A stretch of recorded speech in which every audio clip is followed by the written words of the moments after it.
আপনি আমি 2 নাম্বার কাজের মধ্যে নিজেকে জড়িয়ে ফেলি, অন্যায় কাজের মধ্যে জড়িয়ে ফেলি। বেয়াদবি তো আমাদের অলংকার নয়, মানুষত্বের অলংকার তো আদব, মানুষত্বের অলংকার তো নম্রতা, ভদ্রতা। মানুষ তো সেইজন যাকে দেখলেই শত্রুর মনও গেমে যাবে, আর যদি সে পাথরওয়ালা হয় অন্তত ঘরে গিয়ে হলো মন খারাপ করবে, আমি তার উপর কেন অত্যাচার করলাম। বলেন সুবহান। মন কখন খারাপ হয় জানেন? দুশ্চিন্তা কখন হয়? যখন আমাদের সিদ্ধান্তের সাথে আল্লাহর সিদ্ধান্ত মিলে না, আমাদের প্ল্যানিং এর সাথে আল্লাহর প্ল্যানিং মিলে না। কিন্তু আমরা তো জানি হবে তো সেটাই যেটা রব চায়। আপনি ভালো থাকবেন কিভাবে মন খারাপ থেকে? সূত্র একটাই, রব যেটাই চাই সেটাই আপনার চাওয়া বানিয়ে ফেলেন, কাজে কাজ হয়ে যাবে, মনও আর খারাপ হওয়ার সুযোগ হবে না। বলেন না সুবহানাল্লাহ। আমরা আসলে কি যে চাই, আমরা আসলে কি পাইলে যে খুশি হব, আমরা কেউ নিজেরাও জানি। কিছুক্ষণ মনে হয় এটা পেলে খুশি, কিছুক্ষণ মনে হয় এটা পেলে খুশি। আমরা কি চাই আসলে আমরা কেউ জানি।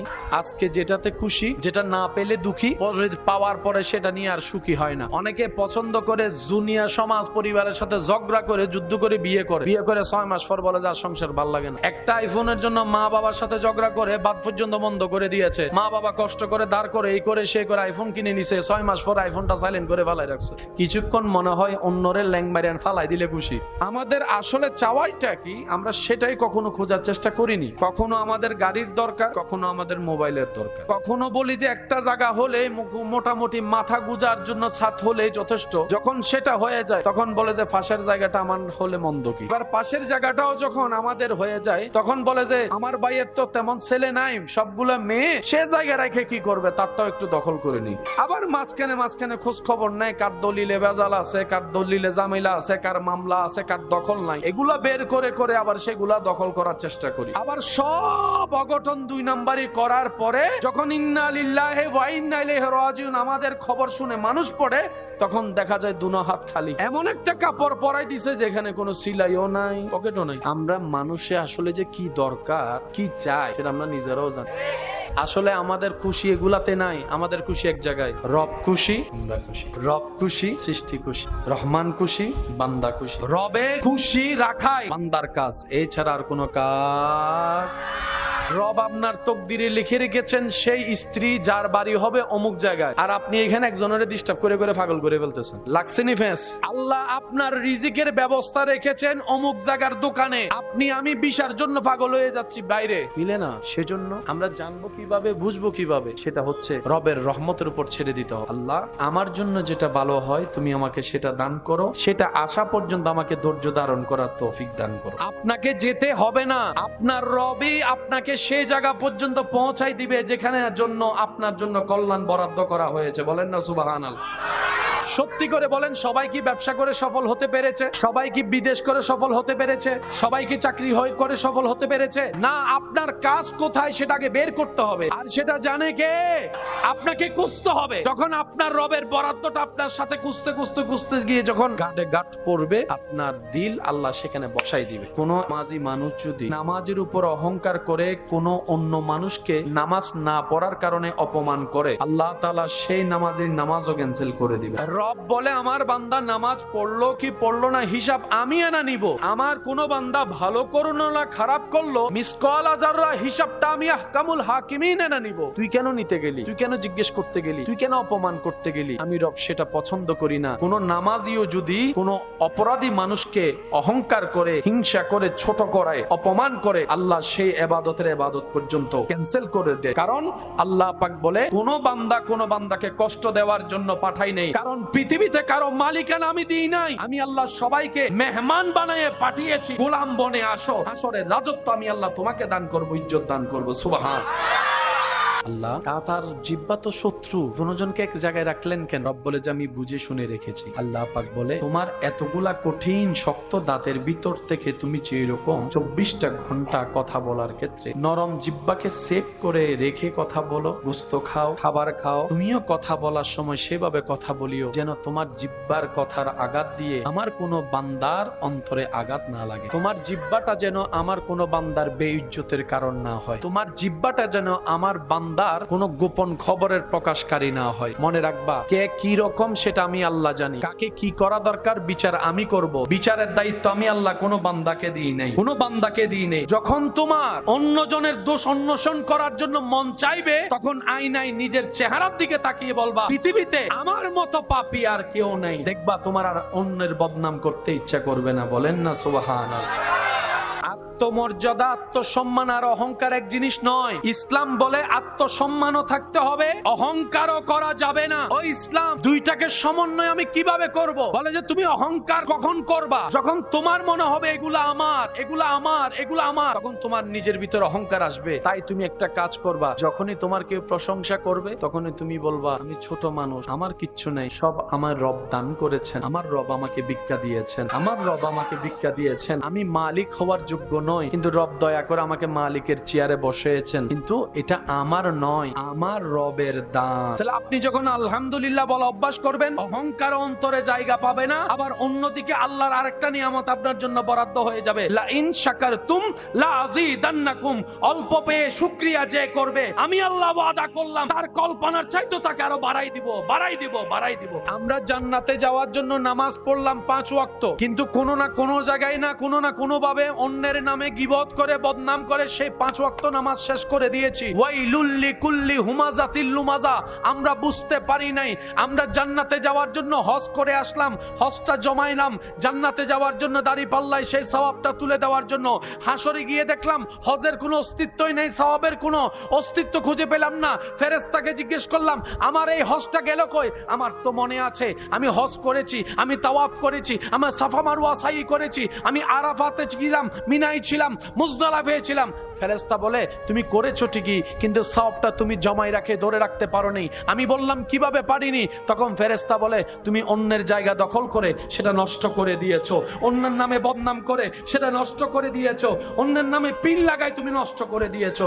এদিকে প্লাস দিলাম, ওদিকে মাইনাস করলাম। টোটাল হিসাব। আপনি কখনো একবার ভেবে দেখেছেন আপনার থেকে জন্ম নেওয়া ছেলে মেয়ে যে আপনার কথা শুনে না? বাহিরের মানুষ শুনে না, মনকে বুঝ দিলাম সে তো বাহিরের সাথে আমাদের মিলে না, বুঝলাম সে আমাদের কেউই না। তাহলে প্রশ্ন তো থেকে যায়, ঘরের গুলার সাথেও তো মিলে না, অন্য রক্তের সাথেও আমাদের মিলে না, মানলাম অন্য রক্তের মানুষ, নিজের রক্তের সাথেও তো এক টেবিলে বসে ভাত খাইতে পারি না। একই রক্তের 10টা পরিবার, তাদের সাথে মিলে না, বুঝলাম নিজের ঘরের মানুষের সাথেও তো মিলে না, বউয়ের সাথেও মিলে না, জামাইয়ের সাথেও মিলে না, স্বামীও মিলে না, স্ত্রী মিলে না, ছেলেও মিলে না, মেয়েও মিলে না। মিলটা কোথায়? সংসার আমরাও করছি, আল্লাহ ওয়ালারাও সংসার করেছেন, করছেন। আমরা যেটাই ব্যর্থ, ওনারা সেটাই এমন সাকসেস হয়েছেন। আল্লাহ ওয়ালা নিজের পরিবারকে রেখে দিনের রাস্তায় বের হয়েছেন, অনেক মাস পরে আসার পরও দেখে ওনার স্ত্রী পরিবার যেভাবে রেখে গিয়েছেন সেভাবে নিরাপদে আছে। বলেন সুবহানাল্লাহ। এত বছর পরে আসার পরে স্ত্রী যেখানে আপনার আমার বিরোধিতা করার কথা, রাগ দেখানোর কথা, সে জায়গায় ওই আল্লাহ ওয়ালার স্ত্রী ওনার জন্য পা ধোয়ার জন্য পানির ব্যবস্থা করছে। এটা কিভাবে সম্ভব? মাথায় রাখবেন, আমরা যদি মূল ঠিক রেখে সব করি, সব সুন্দর হয়ে যাবে। আমাদের মূলটা হচ্ছে রব্বুল আলামিন। আমাদের সবচাইতে বড় বোকামি হচ্ছে আমরা মূল ঠিক না রেখে শাখা প্রশাখায় কাজ করি, যার কারণে গাছে ফল ধরে, ঢাল দেখি ফল নাই। কারণ কি? মূল মাটির সাথে সম্পর্ক। আপনার যেভাবে জীবন চলার আপনি চলুন, আপনার আমার কাজ শুধু একটাই, রবের রহমতের ছায়াতলে থাকা। যদি রবের রহমতের ছায়াতলে থাকা যায়, বিশ্বাস করুন আপনি গাছতলায় বসেও সেই শান্তিটা পাবেন যেটা অন্যরা রাজপ্রাসাদে থেকেও পায়। হুয়াল্লাযী আনজালাস সাকিনাতা ফি কুলুবিল মুমিনিন। এটাই রব্বুল আলামিনের ওয়াদা। চিৎকার দিয়ে বলেন সুবহানাল্লাহ। একজন এমন আছে যার এক জোড়া জুতা দিয়ে 5 বছরও চলে যায়, যিনি নতুন করে জুতা কেনার শখ দেখে না, যিনি নতুন কাপড় কেনার ইচ্ছা যার অন্তরে জাগে না, উনি সন্তানদেরকে নতুন দিতে চায়। অনেক বাবারা আছেন ভিতরের জামাটার মধ্যে গেঞ্জিগুলা ফুটা ফুটা হয়ে গিয়েছে, কেনার তৌফিক থাকলেও কিনতে চায় না, বলে যে 2টা টাকাও যদি জমাতে পারি আমার ছেলে মেয়ের জন্য আমি কিছু ভালো করতে পারবো। এটার নাম বাবা। কথা বলেন ঠিক কিনা? জগৎকে বুঝতে দেয় না, শরীর লোড নেওয়ার ক্ষমতা নাই, তারপরও 50 বস্তা কেজি চাউল এখানে কাঁধের উপর নিয়ে রাখে। রোদের তাপ সহ্য হয় না, শরীর চলে না। যখন শরীর জবাব দিয়ে দেয়, তখন মন থেকে শরীরকে শোনায়, তুই যদি থেমে যাস ঘরে তো বাজার যাবে না, তুই যদি থেমে যাস বাসা ভাড়ার বিল তো দেওয়া হবে না, তুই যদি আজকে থেমে যাস সন্তানের মুখে তো খাবার যাবে না। ওই চিন্তা করে করে ওভারলোড নিয়ে যিনি রোদের মধ্যে ঘাম জড়ায় ওভার পরিশ্রম করেন, তিনি আমাদের বাবা। কথা বলেন ঠিক কিনা? বাবাদের কষ্ট দেখা যায়, ওনারা দেখতে দেয়। যাদের মনের একটা ধারণা আমার বাবা আমাকে ভালোবাসে না, আমার বাবা আমাকে দেখতে পারে না, মনে রাখবেন ভাইরা, মারা ভালোবাসা দেখাই দিতে পারে, প্রকাশ করে ফেলতে পারে, বাবারা না ওই প্রকাশ করতে পারে না, ওনাদের ভালোবাসা গোপনে গোপনে থাকে। মনে রাখবেন, মা ভালোবেসে জড়াই ধরে 2 ফোঁটা চোখের পানি ফেললেই আপনি বুঝতে পারছেন মা আপনাকে ভালোবাসে, বুকে রাখে, মা আপনাকে বুকে রাখে, আর বাবা পুরো পরিবারকে আগলায় রাখে। মা যদি ঘরের পিলার হয়, বাবা হচ্ছে ছাদ। মাদের ভালোবাসা মাথায় হাত বুলিয়ে কপালে চুমা দিয়ে প্রকাশ করে, আর বাবাদের ভালোবাসা প্রকাশ হয় শাসন দিয়ে, বকা দিয়ে, মার দিয়ে। কারণ দুজনেই যদি নরম হয়, সন্তান কখনো পড়তে বসবে।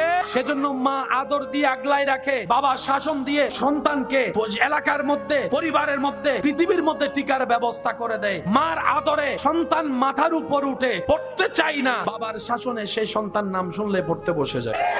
সিস্টেম গুলো করে দিয়েছেন কে? সেজন্য এই জিনিসগুলোকে মাথায় রাখার চেষ্টা করতে হবে আমাদের। মাও ভালোবাসে মায়ের মতো, বাবাও ভালোবাসে বাবার মতো। কারোটা দেখা যায়, কারোটা দেখা যায়। এবার সেই নবী রাহমাতুল্লিল আলামিন আমাদেরকে পরামর্শ দিচ্ছেন, উম্মত তুমি আমাকে 2টা জিনিসের হেফাজতের আমানত দাও, 2টা জিনিস হেফাজত করবা বলে ওয়াদা করো, আমি মুস্তাফা তোমার সাথে জান্নাতের ওয়াদা করে ফেললাম। নবী রাহমাতুল্লিল আলামিন বলে, উম্মত তুমি আমাকে কথা দাও, তুমি অন্যায় কাজে তোমার লজ্জাস্থান ইউজ করবা না, তুমি তোমার মুখকে অহেতুক ইউজ করবা না। এই 2টা জিনিস তুমি সেভ করে রাখার চেষ্টা করবা, আমি আমার আল্লাহ থেকে বলে তোমাকে জান্নাত একটা ঘর নিয়ে দিব। একটা লজ্জাস্থানের হেফাজত আর একটা মুখের হেফাজত। এবার লজ্জাস্থানও কাজ করে, মুখও কাজ করে অনিয়ন্ত্রিত ভাবে। যে জায়গায় ঝামেলা সেটার নাম হচ্ছে মন। মুখ আগে লড়ে না মন আগে লড়ে? মুখের রাগ বড়ে প্রকাশ হয় পড়ে, কিন্তু মনের মধ্যে গুতায় আগে। খারাপ কাজ করে পড়ে, মনের মধ্যে কুমন্ত্রণা আসে আগে। এবার আওয়াজ দিয়ে বলেন, মুখ সারা শরীরের সমস্ত কিছু লড়ে, মেইন জায়গা কি? মন। বলেন মেইন জায়গা কি? এই মনটা আছে কোথায়? পিঠের মধ্যে না সিনার মধ্যে? এই সিনার জায়গাটার মধ্যে যে মনটা আছে, মন নামে দাবিঘর। এই দাবিঘরের মালিক কে? এখানে কাকে রাখা দরকার? রাখছি কাকে? দুঃখতে দিছি কাকে? এই ভুল করছি, আমাদের জীবনের মারাত্মক ভুল এই জায়গায়। যেটা রবের জন্য বরাদ্দ সেটা আমরা শয়তানকে দিয়ে দিয়েছি, যার কারণে শয়তানই নিয়ন্ত্রণ করে। রাগ শয়তান দেয়, অহংকার শয়তান দেয়, লোভ শয়তান দেয়, আমিত্ব শয়তান দেয়, আপনার ক্ষোভ শয়তান দেয়, সমস্ত নোংরা কাজ শয়তান দেয়, অশ্লীল কাজ শয়তান দেয়। শয়তান আমাদেরকে দিয়ে করায়। এবার আমরা যখন শয়তানের দেওয়া রাগ ব্যবহার করি, নিজের আপন মায়ের ভাইয়ের সাথেও সম্পর্ক নষ্ট হয়ে যায়। নিজের ঘরের বউকে তালাক দিয়ে, ডিভোর্স দিয়ে দিয়ে কথা বলেন, ঠিক কিনা? দিছেতে নিছি আমি, লস আমার। এবার শয়তানকে যদি আপনি বলেন, আপনার ভাইকে যদি বলেন, ভাই আমার কোনো দোষ নাই, সব শয়তানের দোষ, শয়তানে বলবে আর কি দোষ, তুই বেড়াই তো আমার রাগটা দিছস বলে আমি বাইরে মারছি, তুই রাগ না দিলে কি আমি নিতাম? তখন শয়তানে বলে যে তোরে বানাইছে কে? আমরা বললাম আল্লাহ। শয়তানে বলে তোরে খাওয়াই কে? আমরা বললাম আল্লাহ। তুই কার জমিনে আছো? আল্লাহর জমিনে আছি। তোর সবকিছু দেয় কে? আল্লাহ। এবার শয়তান বলে সব তোরা আল্লাহ দেয়, তুই আমারটা নিলি কেন? শয়তান যে আমাদের বন্ধু না, আমি দিছি স্বীকার করবে, সে পাবলিক না, সে দেয়ও আবার অস্বীকারও করে। আপনারা বাজাই দিবে, এখানেও বাজায়, হাঁসরও বাজাবে। আপনি রাগ করে অন্যের নাক ফাটায় রক্ত বের করছেন, পুলিশ এসে, আইন এসে ওই শয়তানকে অ্যারেস্ট করবে না, আপনারা করবে। পুলিশকে যদি বলেন রাগ তো শয়তানে দিছে, পুলিশে বলবে তুই নিছস কেন? সে আমাদের অনেক কিছুই দিবে, আমাদের নেওয়া যাবে। নিলে লস কাদের?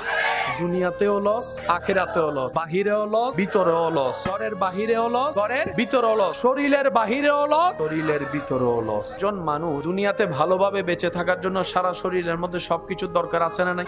চলার জন্য পা, ধরার জন্য হাত, দেখার জন্য চোখ, শোনার জন্য কান। কিন্তু বড় চমৎকার বিষয়, এই পৃথিবীতে এমন অনেক মানুষ জীবন চলছে যারা চোখে দেখতে পায় না কিন্তু জীবন চলছে, কানে শুনতে পায় না কিন্তু জীবন থেমে নেই, 2 পা নেই হাঁটার মতো তারপরও চলছে। ব্যাপার কি? আল্লাহ পা ছাড়া তো চলে না। রব্বুল আলামিন বলে, যাকে যেমন আমি রাখি সেভাবে চালাইতে পারি, সেটাই তোদেরকে দেখাচ্ছি। তোরা এটা ভাববি না চোখ ছাড়া চলে না, আমি আল্লাহ চোখ ছাড়াও চলাইতে পারি। তোরা এটা চিন্তা করিস না কান চলে গেলে আমার জীবন অচল হয়ে যাবে। রব বলে যে অনেক বয়রা বদির কি আমি আল্লাহ চালাচ্ছি, খাওয়াচ্ছি। যার 2 পায় না তাকেও খাওয়াচ্ছি, চালাচ্ছি।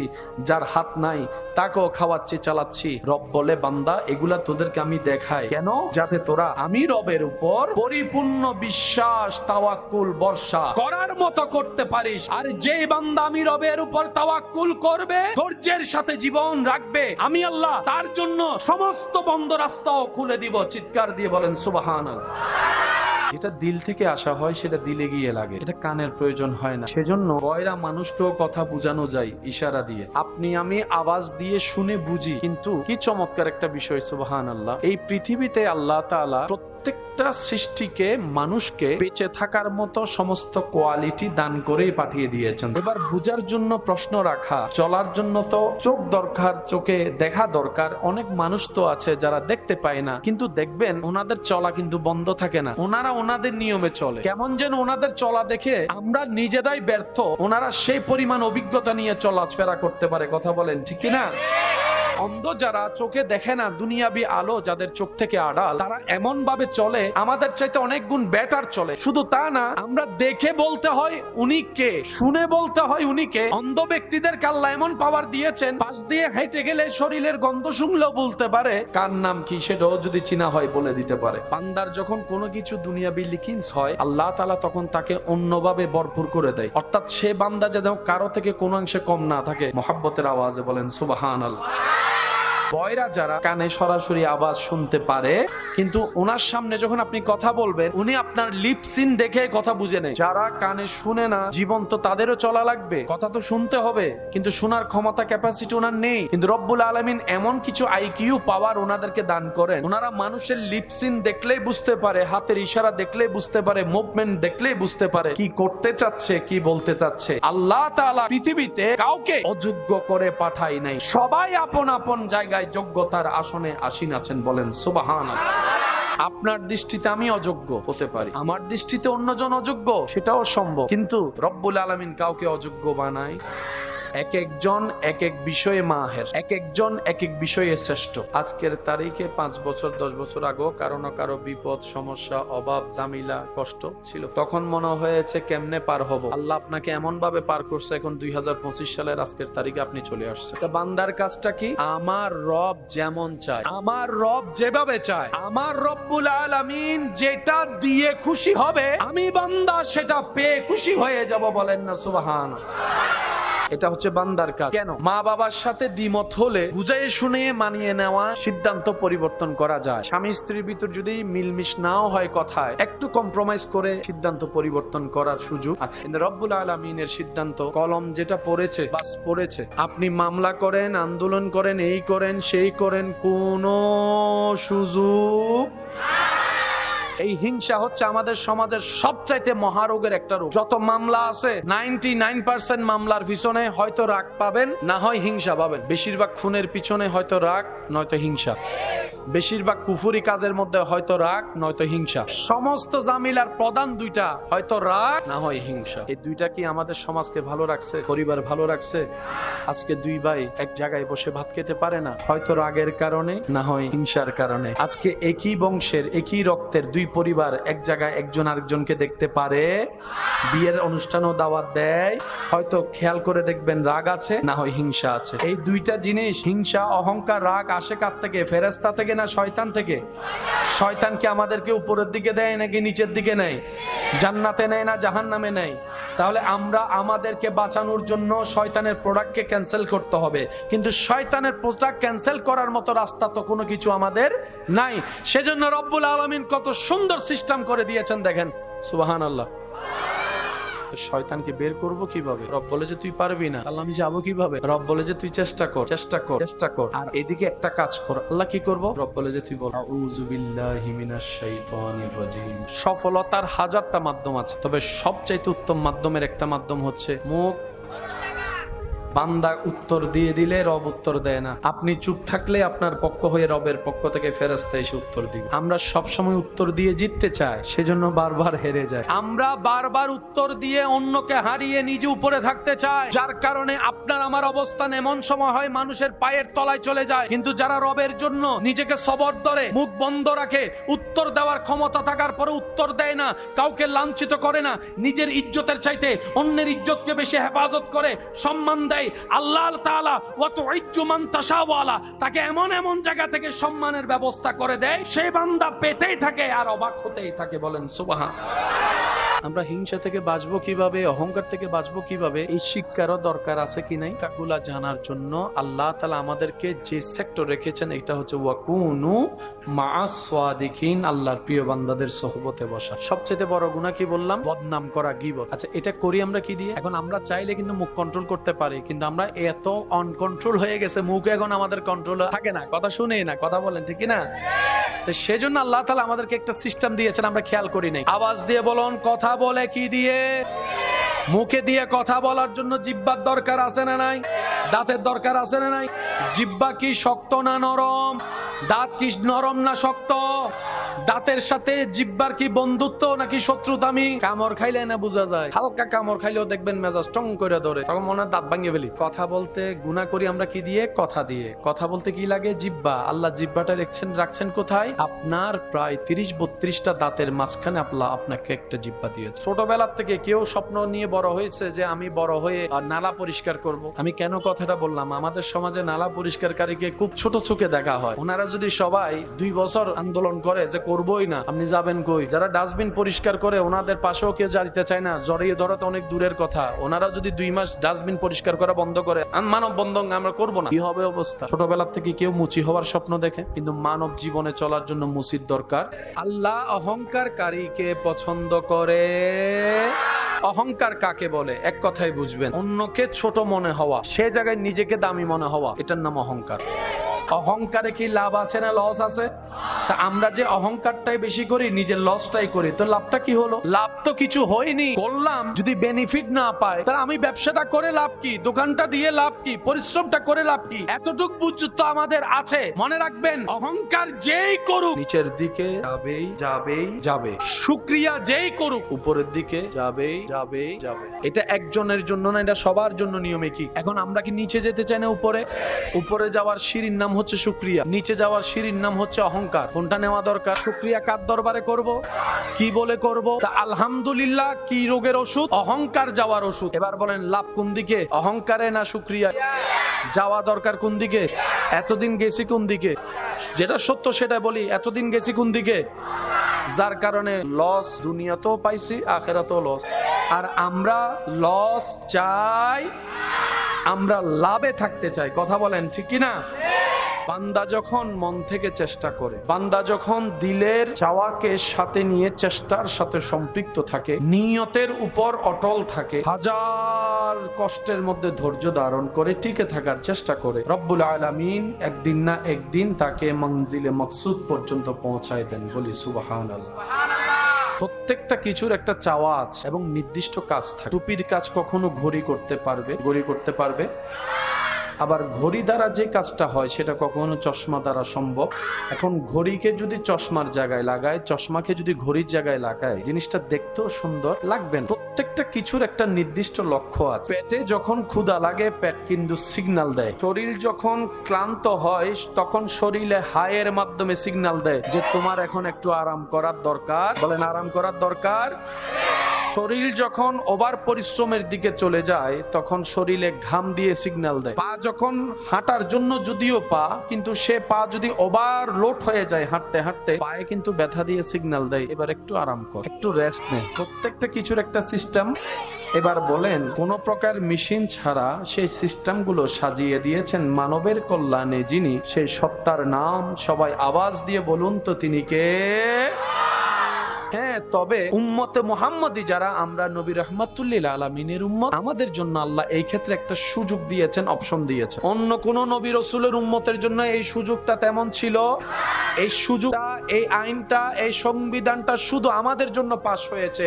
আর সেটা হচ্ছে রব্বুল আলামিন বলে, আমি সেই সিদ্ধান্তকে 2 ভাগে ভাগ করে দিয়েছি, একটা পরিবর্তন করা যাবে না, আরেকটা পরিবর্তনের সুযোগ আমি দিয়ে দিলাম। আল্লাহ কিভাবে করব? রব্বুল আলামিন বলে, এই সিদ্ধান্ত পরিবর্তন হওয়ার জন্য কিছু সুযোগ আমি তোমাদের জন্য করে দিয়েছি, সেটা হচ্ছে আমি রবকে খুশি করতে হবে। আল্লাহ কিভাবে খুশি করব? রব্বুল আলামিন বলে, ইবাদত করে করে আমাকে খুশি করো, আমার থেকে চাইতে থাকো, দোয়া করতে থাকো। সুবহানাল্লাহ। ইবাদত করে করে তুমি দোয়া করতে থাকো, এই দোয়ায় যদি আমি খুশি হই আমি পরিবর্তন করে দিতে রাজি আছি। তুমি সদকা করো, আমি যদি খুশি হই আমি পরিবর্তন করে দিব। হে আমার বান্দা, তুমি যদি আমল দিয়ে আমি রবকে খুশি করাতে পারো, আমি হাকিম, আমি কাদের, তোমার তকদিরকেও পরিবর্তন করে দিতে রাজি আছি। এই সুযোগটা আমরা পেয়ে, এই সুযোগ আল্লাহ দিয়েছেন শুধু স্পেশাল আমাদেরকে। কেন? আমরা শ্রেষ্ঠ নবীর শ্রেষ্ঠ উম্মত। নবীদের লিস্টিতে আপনার আমাদের নবীর মতো কেউ নেই। উম্মতের লিস্টিতে আল্লাহর মেহেরবানিতে কুনতুম খায়রা উম্মত বলে রব্বুল আলামিন আমাদেরকে সবার থেকে আলাদা করে দিয়েছেন। সুবহান।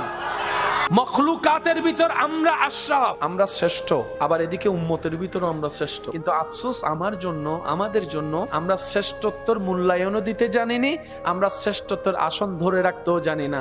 আর যার কারণে আমাদের প্ল্যানিং, আমাদের চিন্তা আলাদা, রব্বুল আলামিনের প্ল্যানিং আলাদা। আচ্ছা বলুন তো, কাটটা হবে বাস্তবায়ন, কাটটা হবে। এই পৃথিবীতে আমরা যারা আছি সবাই এক সমান। শ্রেষ্ঠ কারা? মনে রাখবেন শুধু মুমিন। মুমিনদের মর্যাদা, শান, মান, ইজ্জত একটু বেশি। আমরা এক সমান। বেনামাজি আর নামাজি কি কখনো এক সমান হতে পারে? ভালো আর খারাপ কি এক হতে পারে? ভদ্র আর অভদ্র কি এক হতে পারে? মুমিনরা পৃথিবীর মধ্যে আমাদের ভিতরে শ্রেষ্ঠ, যাদের ভিতরে ঈমানের নূর আছে, যাদের কর্ম দিয়ে সেটা প্রকাশিত হয়। আমাদের নামাজগুলা কেন আমাদের কাজে আসছে না? এই জায়গাগুলোকে আগে একটু চিহ্নিত করতে হবে। তো তারপরে দেখবেন আপনার একটা সিজদাও অনেক বড় পাহাড়ে সোয়াপ হয়ে গিয়েছে। প্লাসে প্লাসে প্লাস, প্লাসে মাইনাসে, আবার মাইনাসে মাইনাসে প্লাস হয়। যখন প্লাস আর মাইনাস হবে তখন অঙ্ক কি দাঁড়াবে? মাইনাস। প্লাসে মাইনাসে, বলেন প্লাসে মাইনাসে। এবার আমি আপনাদেরকে বলবো, আপনারা কি প্লাস বলবেন নাকি মাইনাস বলবেন সেটা আপনাদের সিদ্ধান্ত। কোরআন তেলাওয়াত, আজান দেওয়া, নামাজ পড়া, নফল পড়া, জিকির করা, দান করা, সদকা দেওয়া, হজ করা, যাকাত দেওয়া, মা বাবার সেবা করা, জিকির করা, নফল রোজা রাখা, তাহাজ্জুদ পড়া, অহংকার করা, হিংসা করা, আমিত্ব দেখানো, লোভ করা, মানুষের নামে গীবত করা, মানুষের জায়গা দখল করা, এক সপ্তাহের জন্য টাকা নিয়ে 10 বছরের টাকা না দেওয়া, বাকি খাওয়ার সময় আগে থেকে বাকি দেওয়ার সময় আর খুঁজে না পাওয়া, মানুষকে নামে অশ্লীল কথা বলা, গালাগালি করা, নেশা করা, মদ খাওয়া, জুয়া খেলা, টিজিং করা, জেনা করা, বেয়াদবি করা। আমাদের ভিতরে এগুলো আছে না নাই? এবার প্লাসে মাইনাসে। এখন আমাদের বাঁচতে গেলে আগে মাইনাস সেভ করতে হবে। এবার বলেন জান্নাতে কে যাবেন? তাহলে জান্নাতে যাওয়ার কারো সুযোগ, তাহলে আমাদের কি প্লাস যেরকম বাড়ানো দরকার, মাইনাসও সেরকম সেভ করা দরকার। এই জিনিসটা না করার কারণে আমরা বারবার লাভ করতে গিয়ে লসে চলে যাচ্ছে। আল্লাহ তাআলা আমাদের সবাইকে একটু বুঝে শুনে চলার তৌফিক দান করুন। এখন এগুলা থেকে বাঁচার ইচ্ছা দরকার আছে কি নাই? যেহেতু বাঁচার ইচ্ছা আছে, মনে রাখবেন সমস্যা যেখানে সমাধানও সেখানে। এবার আমাদের সবার চাওয়া কোথায় যাওয়া? জান্নাতে। একটু আওয়াজ দিয়ে বলুন তো কোথায়? আমরা তো যোগ্যতা দিয়ে যেতে পারবো না। আল্লাহ যেন আমাদেরকে দয়া করে নবীর সুপারিশের মাধ্যমে যাওয়ার জন্য একটা রাস্তা করে দেন। চিৎকার দিয়ে বলেন আমিন। আর রবের দরবারে সিজদা দেওয়া বন্ধ করা যাবে না। 5 মিনিট আগে দেন আর 5 মিনিট পরে দেন। সিজদা দেওয়া বন্ধ করা, রবের দরবারে সিজদা দেওয়া বন্ধ করা যাবে, কারণ এটা এমন এক আলিশান মহান দরবার যেখানে ঝুঁকলেই দাম বাড়ে যায়, যেখানে কপাল লাগলেই মর্যাদা বেড়ে যায়। যত ঝুঁকবেন হৃদয় থেকে কপাল দিয়ে, তত আপনার মর্যাদা বাড়িয়ে দিবেন কে? আর ইজ্জত যদি রব বাড়িয়ে দেয়, পৃথিবীর কারো পক্ষে সেটা টেনে নামানো সম্ভব দেন কে? খাবান কে? কারো আপনার ধার ধারার দরকার। বেশিরভাগ মাইনাস করায় কি দিয়ে? রাগ মুখ দিয়ে, হিংসা মুখ দিয়ে, মানুষের নামে বদনাম মুখ দিয়ে। এই মুখটাকে যদি একটু আপনার অল্প প্লাস অনেক বেশি হয়ে যায়। বাঁচতে হবে সবাই জানি, কিন্তু কিভাবে বাঁচবো এটা নিয়ে ঝামেলায় পড়ে যায়। মানে আমি যে বাঁচবো, করোনা আসছে তখন ডাক্তাররা পরামর্শ দিছে মাস্ক পরো, 3 ফিট দূরে থাকো, হাত করো, হাসি আসলে এমন করো, কিছু পদ্ধতি তো বলেছেন, যেটার কারণে আমরা চেষ্টা করেছিলাম। আপনি আমি 2 নাম্বার কাজের মধ্যে নিজেকে জড়িয়ে ফেলি, অন্যায় কাজের মধ্যে জড়িয়ে ফেলি। বেয়াদবি তো আমাদের অলংকার নয়। মানুষত্বের অলংকার তো আদব, মানুষত্বের অলংকার তো নম্রতা, ভদ্রতা। মানুষ তো সেইজন যাকে দেখলেই শত্রুর মনও গেমে যাবে, আর যদি সে পাথরওয়ালা হয় অন্তত ঘরে গিয়ে হলো মন খারাপ করবে, আমি তার উপর কেন অত্যাচার করলাম? বলেন সুবহান। মন কখন খারাপ হয় জানে, দুশ্চিন্তা কখন হয়? যখন আমাদের সিদ্ধান্তের সাথে আল্লাহ সিদ্ধান্ত মিলে না, আমাদের প্ল্যানিং এর সাথে আল্লাহর প্ল্যানিং মিলে না। কিন্তু আমরা তো জানি হবে তো সেটাই যেটা রব চায়। আপনি ভালো থাকবেন কিভাবে মন খারাপ থেকে? সূত্র একটাই, রব যেটাই চাই সেটাই আপনার চাওয়া বানিয়ে ফেলেন, কাজে কাজ হয়ে যাবে, মনও আর খারাপ হওয়ার সুযোগ হবে না। বলেন না সুবহানাল্লাহ। আমরা আসলে কি যে চাই, আমরা আসলে কি পাইলে যে খুশি হব, আমরা কেউ নিজেরাও জানি। কিছুক্ষণ মনে হয় এটা পেলে খুশি, কিছুক্ষণ মনে হয় এটা পেলে খুশি। আমরা কি চাই আসলে আমরা কেউ জানি। আজকে যেটাতে খুশি, যেটা না পেলে দুঃখী, পাওয়ার পরে সেটা নিয়ে আর সুখী হয় না। অনেকে পছন্দ করে দুনিয়া সমাজ পরিবারের সাথে ঝগড়া করে যুদ্ধ করে বিয়ে করে 6 মাস পর বলে যার সংসার ভাল লাগে না। একটা আইফোনের জন্য মা বাবার সাথে ঝগড়া করে বাদ পর্যন্ত বন্ধ করে দিয়েছে। মা বাবা কষ্ট করে দাঁড় করে এই করে সে করে আইফোন কিনে নিছে, 6 মাস পর আইফোনটা সাইলেন্ট করে ফালাই রাখছে। কিছুক্ষণ মনে হয় অন্যরে ল্যাং মারিয়ান ফালাই দিলে খুশি। আমাদের আসলে চাওয়াইটা কি, আমরা সেটাই কখনো খোঁজার চেষ্টা করিনি। কখনো আমাদের গাড়ির দরকার, কখনো আমাদের মোবাইলের দরকার, কখনো বলি যে একটা জায়গা হলে মোটামুটি মাথা গুজার জন্য ছাদ হলে যথেষ্ট। যখন সেটা হয়ে যায় তখন বলে যে পাশের জায়গাটা আমার হলে মন্দ কি। এবার পাশের জায়গাটাও যখন আমাদের হয়ে যায় তখন বলে যে আমার ভাইয়ের তো তেমন ছেলে নাই, সবগুলা মেয়ে, সে জায়গা রেখে কি করবে, তারটাও একটু দখল করে নি। আবার মাঝখানে খোঁজ খবর নেয় কার দলিলে ভেজাল আছে, কার দলিলে জামিলা আছে, কার মামলা আছে, কার দখল নাই। এগুলা বের করে করে আবার সেগুলা দখল করার চেষ্টা করি। আবার সব অঘটন 2 নাম্বারই করার পরে যখন ইন্না লিল্লাহি ওয়া ইন্না ইলাইহি রাজিউন আমাদের খবর শুনে মানুষ পড়ে, তখন দেখা যায় দুনো হাত খালি। এমন একটা কাপড় পরাই দিছে যেখানে কোনো সিলাইও নাই, পকেটও নাই। আমরা মানুষে আসলে যে কি দরকার, কি চাই সেটা আমরা নিজেরাও জানি। আসলে আমাদের খুশি এগুলাতে নাই, আমাদের খুশি এক জায়গায়। রব খুশি, আমরা খুশি। রব খুশি, সৃষ্টি খুশি। রহমান খুশি, বান্দা খুশি। রবে খুশি রাখাই বান্দার কাজ, এছাড়া আর কোনো কাজ। রব আপনার তকদিরে লিখে রেখেছেন সেই স্ত্রী যার বাড়ি হবে অমুক জায়গায়, আর আপনি এখানে একজনের ডিস্টার্ব করে করে পাগল করে ফেলতেছেন। লাগছেনি ফেস? আল্লাহ আপনার রিজিকের ব্যবস্থা রেখেছেন অমুক জায়গার দোকানে, আপনি আমি বিশার জন্য পাগল হয়ে যাচ্ছি বাইরে, মিলে না। সেজন্য আমরা জানবো কিভাবে, বুঝবো কিভাবে, সেটা হচ্ছে রবের রহমতের উপর ছেড়ে দিতে হবে। আল্লাহ আমার জন্য যেটা ভালো হয় তুমি আমাকে সেটা দান করো, সেটা আসা পর্যন্ত আমাকে ধৈর্য ধারণ করার তৌফিক দান করো। আপনাকে যেতে হবে না, আপনার রবই আপনাকে সেই জায়গা পর্যন্ত পৌঁছাই দিবে যেখানে জন্য আপনার জন্য কল্যাণ বরাদ্দ করা হয়েছে। বলেন না সুবহানাল্লাহ।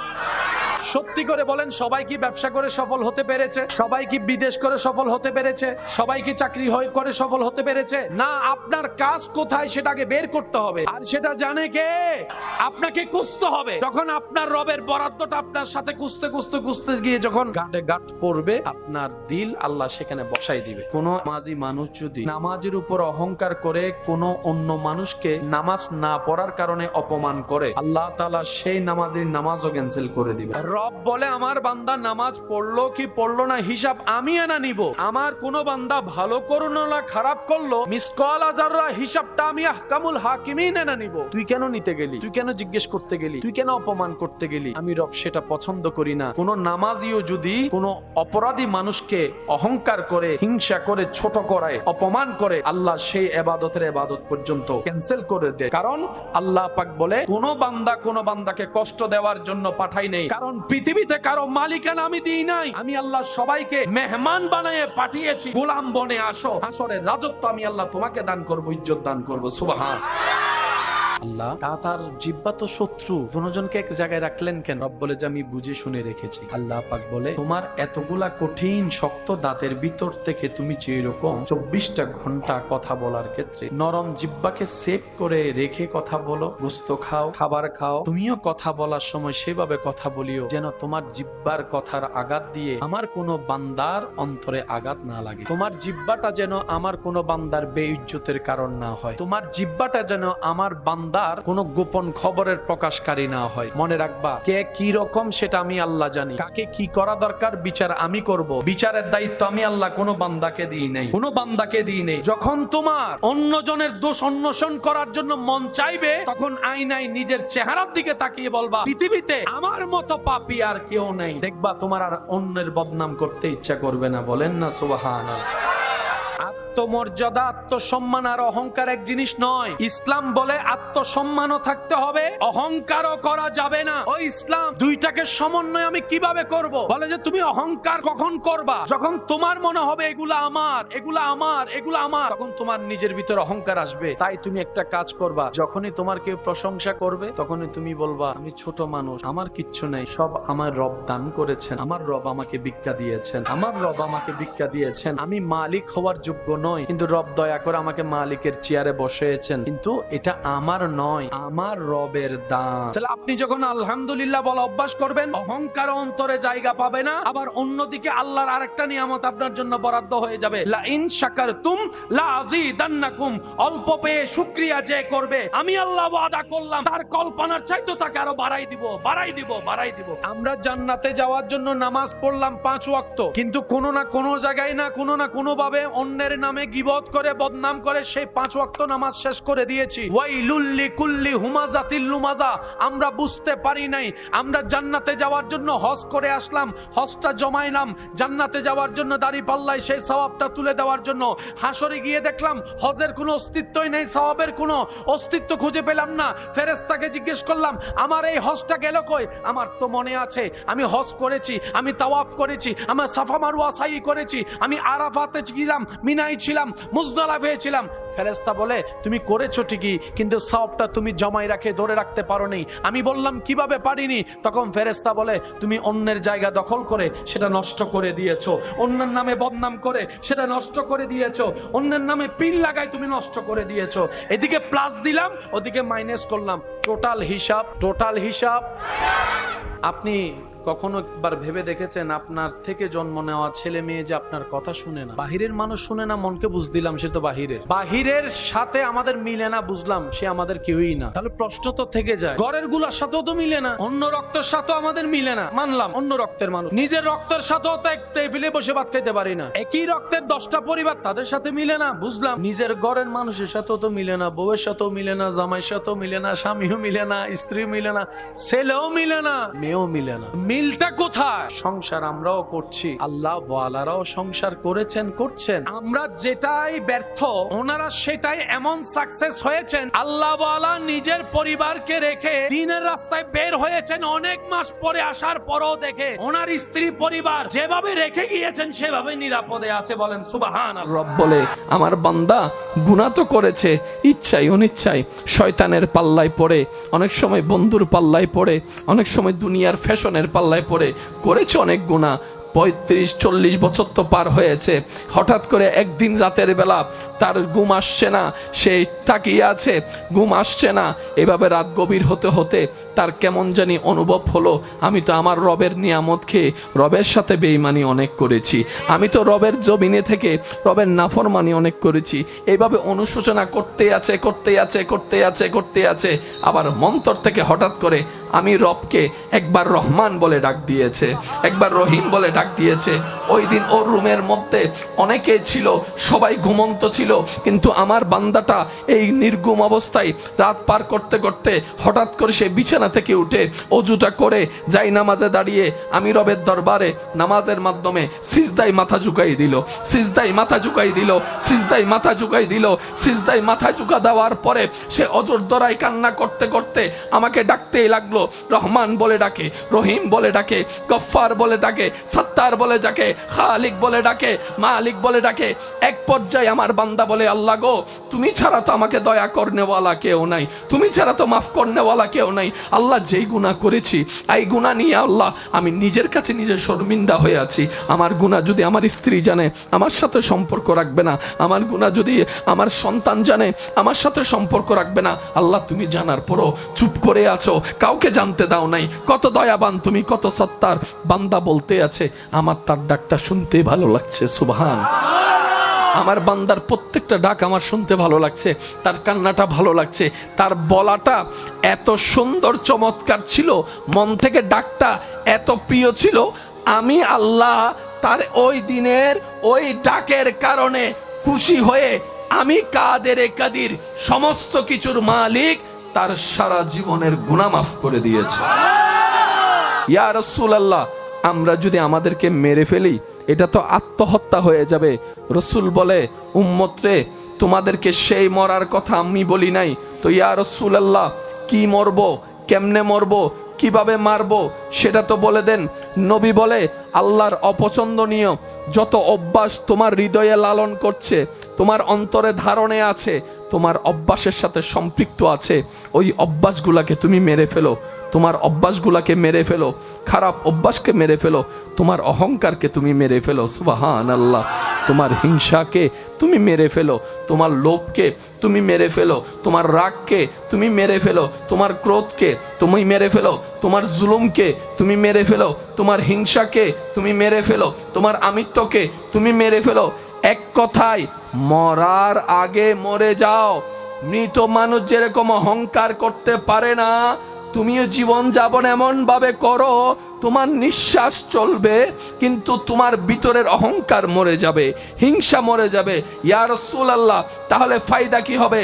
রসুল বলে, এইভাবে যদি চরিত্রের গঠনটা সুন্দর করতে পারো, তোমার একটা নামাজের সিজদা অন্যদের 1000 সিজদার চাইতেও দামি হয়ে যাবে রবের কাছে। এজন্য পৃথিবীতে কখনো কাউকে কারো দেহ নিয়ে, চেহারা নিয়ে, গঠন নিয়ে, রং নিয়ে হাসি ঠাট্টা করবেন না। কে দেখতে কেমন, তার রবের তাকে যেমন দেখতে সুন্দর লেগেছে, তার রব তাকে তেমনই বানিয়েছে। সুবহানাল্লাহ। যার চোখে, আপনার চোখে, আমাদের চোখে যাকে অসুন্দর লাগে, রব যদি বলে আমার বান্দার আমি যেমন মন চাই তেমন বানাইছি, তুই বলার কে? সেদিন তো আমাদের কোন উত্তর। সেজন্য বাটিকে ঘৃণা করেন না। এমন ভাবে কখনো কোনো মানুষের সাথে কথা বলবেন না, সমাজে, পরিবারে, সবার সামনে যে কথাটা শোনার পর তার এখানে আঘাত লাগে, মাথাটা নিচু হয়ে যায়, হাসি মুখটা মলিন হয়ে যায়। মনে রাখবেন, 1000 বছরের ইবাদত এই 1 সেকেন্ডে আল্লাহ নষ্ট করে দেয় যখন বান্দার মনে অন্যায়ভাবে আঘাত দেওয়া হয়। প্রত্যেক দিন গভীর রাত রব ডাকে, কারো কি ক্ষমা লাগবে? আয় একবার বল আমার কাছে, চোখের পানি ছেড়ে, অন্তরের বিশ্বাস প্রেমকে সাথে নিয়ে, আমি রব কাউকে কিচ্ছু জানতে দিব না তোর অতীতের কাজ। এমন ভাবে মাফ করে দিব, তোর বাম কাঁধের যে ফেরেশতা লিখেছিল সেও হাসরের ময়দানে এসে সেই ডায়েরিটা আর খুঁজে পাবে না, সে নথি আর খুঁজে পাবে না। সে খাতা খুলে দেখে বলবে, আমার তো মনে পড়ে এই সালের এত তারিখ সে এই কাজটা করেছে, আমার মনে পড়ে যে আমি লিখেছিলাম। আল্লাহ গো, খাতা তো আছে, পৃষ্ঠা নাম্বারও তো আছে, লেখা তো কিছু, লেখা তো কিছু, লেখা তো কিছু। আবার পৃষ্ঠা উল্টায় বলে, জানলা এখানেও লেখা নাই। তাহলে আমি কাতিবিন এত বছর করলামটা কি? হয়তো আমি লিখি নাই, আর আমি লিখলে এখানে থাকবে না, ব্যাপার কি? রব বলে, ফেরেশতা যা দায়িত্ব দিয়েছি, যতটুক দিয়েছি, তুমি যথেষ্ট দায়িত্ব পালন করেছো, তোমার উপর আমি আল্লাহর কোনো দাবি নাই, তুমি তোমার দায়িত্বে 100% পাস করেছো, তুমি এখান থেকে সরে যাও। ফেরেশতা বলবে যে আল্লাহ, সরতে তো পারি, তো এত বছর যে আমি ডিউটিটা করলাম, 50 বছর, 60 বছর, 70 বছর বসে বসে আমি দিন রাত যে লিখলাম, এটার কি হলো? রব বলে যে ফেরেশতা, এইসব বিষয়ে তুমি মাথা ঘামাইও না, এটা আমার এবং আমার বান্দার ব্যাপার, আমার এবং আমার বান্দার ব্যাপার, এটা আমি খালেকের ব্যাপার, আমার মখলুকের ব্যাপার, এটা আমার গুনাহগার বান্দার সাথে আমি গফফারের ব্যাপার, এই অসহায় বান্দার সাথে আমি রহমানের ব্যাপার। ফেরেশতা বলে, আল্লাহ তারপরও তো একটু শুনতে মন চাই, লিখলাম যাহা গেল কোথায়, লিখেছি যাহা গেল কোথায়? রব বলে যে শুনো, তুমি তো জানো না, কিছু তো হয়েছে। ফেরেশতা বলে যে আল্লাহ, সে কিছুটাই তো শুনতে চাই। এবার কয়দিন? একদিন। কয় রাত? কয়টা সিজদা?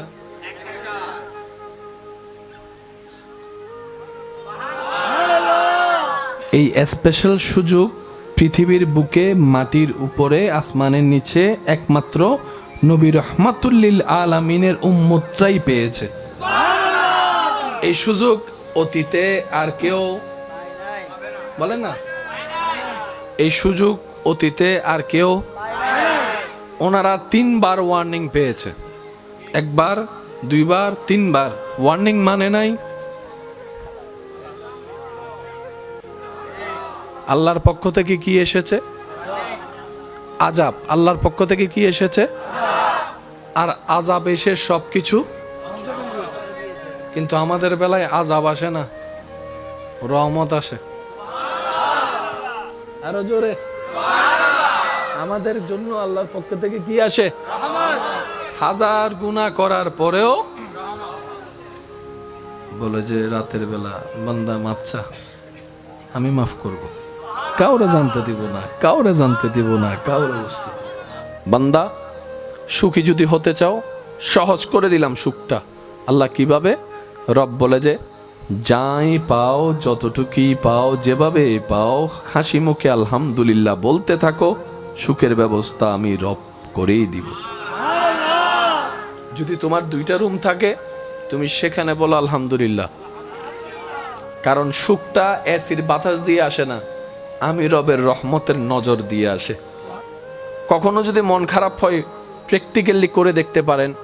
খোলা আকাশের দিকে তাকিয়ে থাকবেন, খোলা আকাশের নিচে গিয়ে আপনি আসমানের দিকে কিছুক্ষণ তাকায় থাকলে দেখবেন আপনার এই ভিতরটার সাথে কেমন জানি একটা, আকাশের সাথে আসমানের সাথে কেমন জানি একটা সম্পর্ক হয়ে যাচ্ছে, এরকম অনুভব হওয়া শুরু করবে।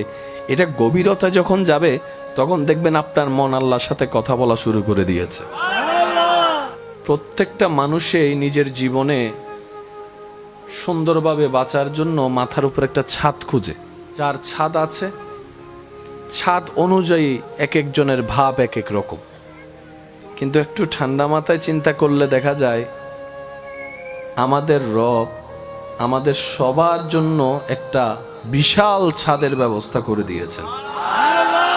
ধনীদের ছাদ নির্দিষ্ট সীমায় সীমাবদ্ধ, গরিবদের ছাদ সারা পৃথিবী জুড়ে আছে। কারো থাকার জায়গা নির্দিষ্ট,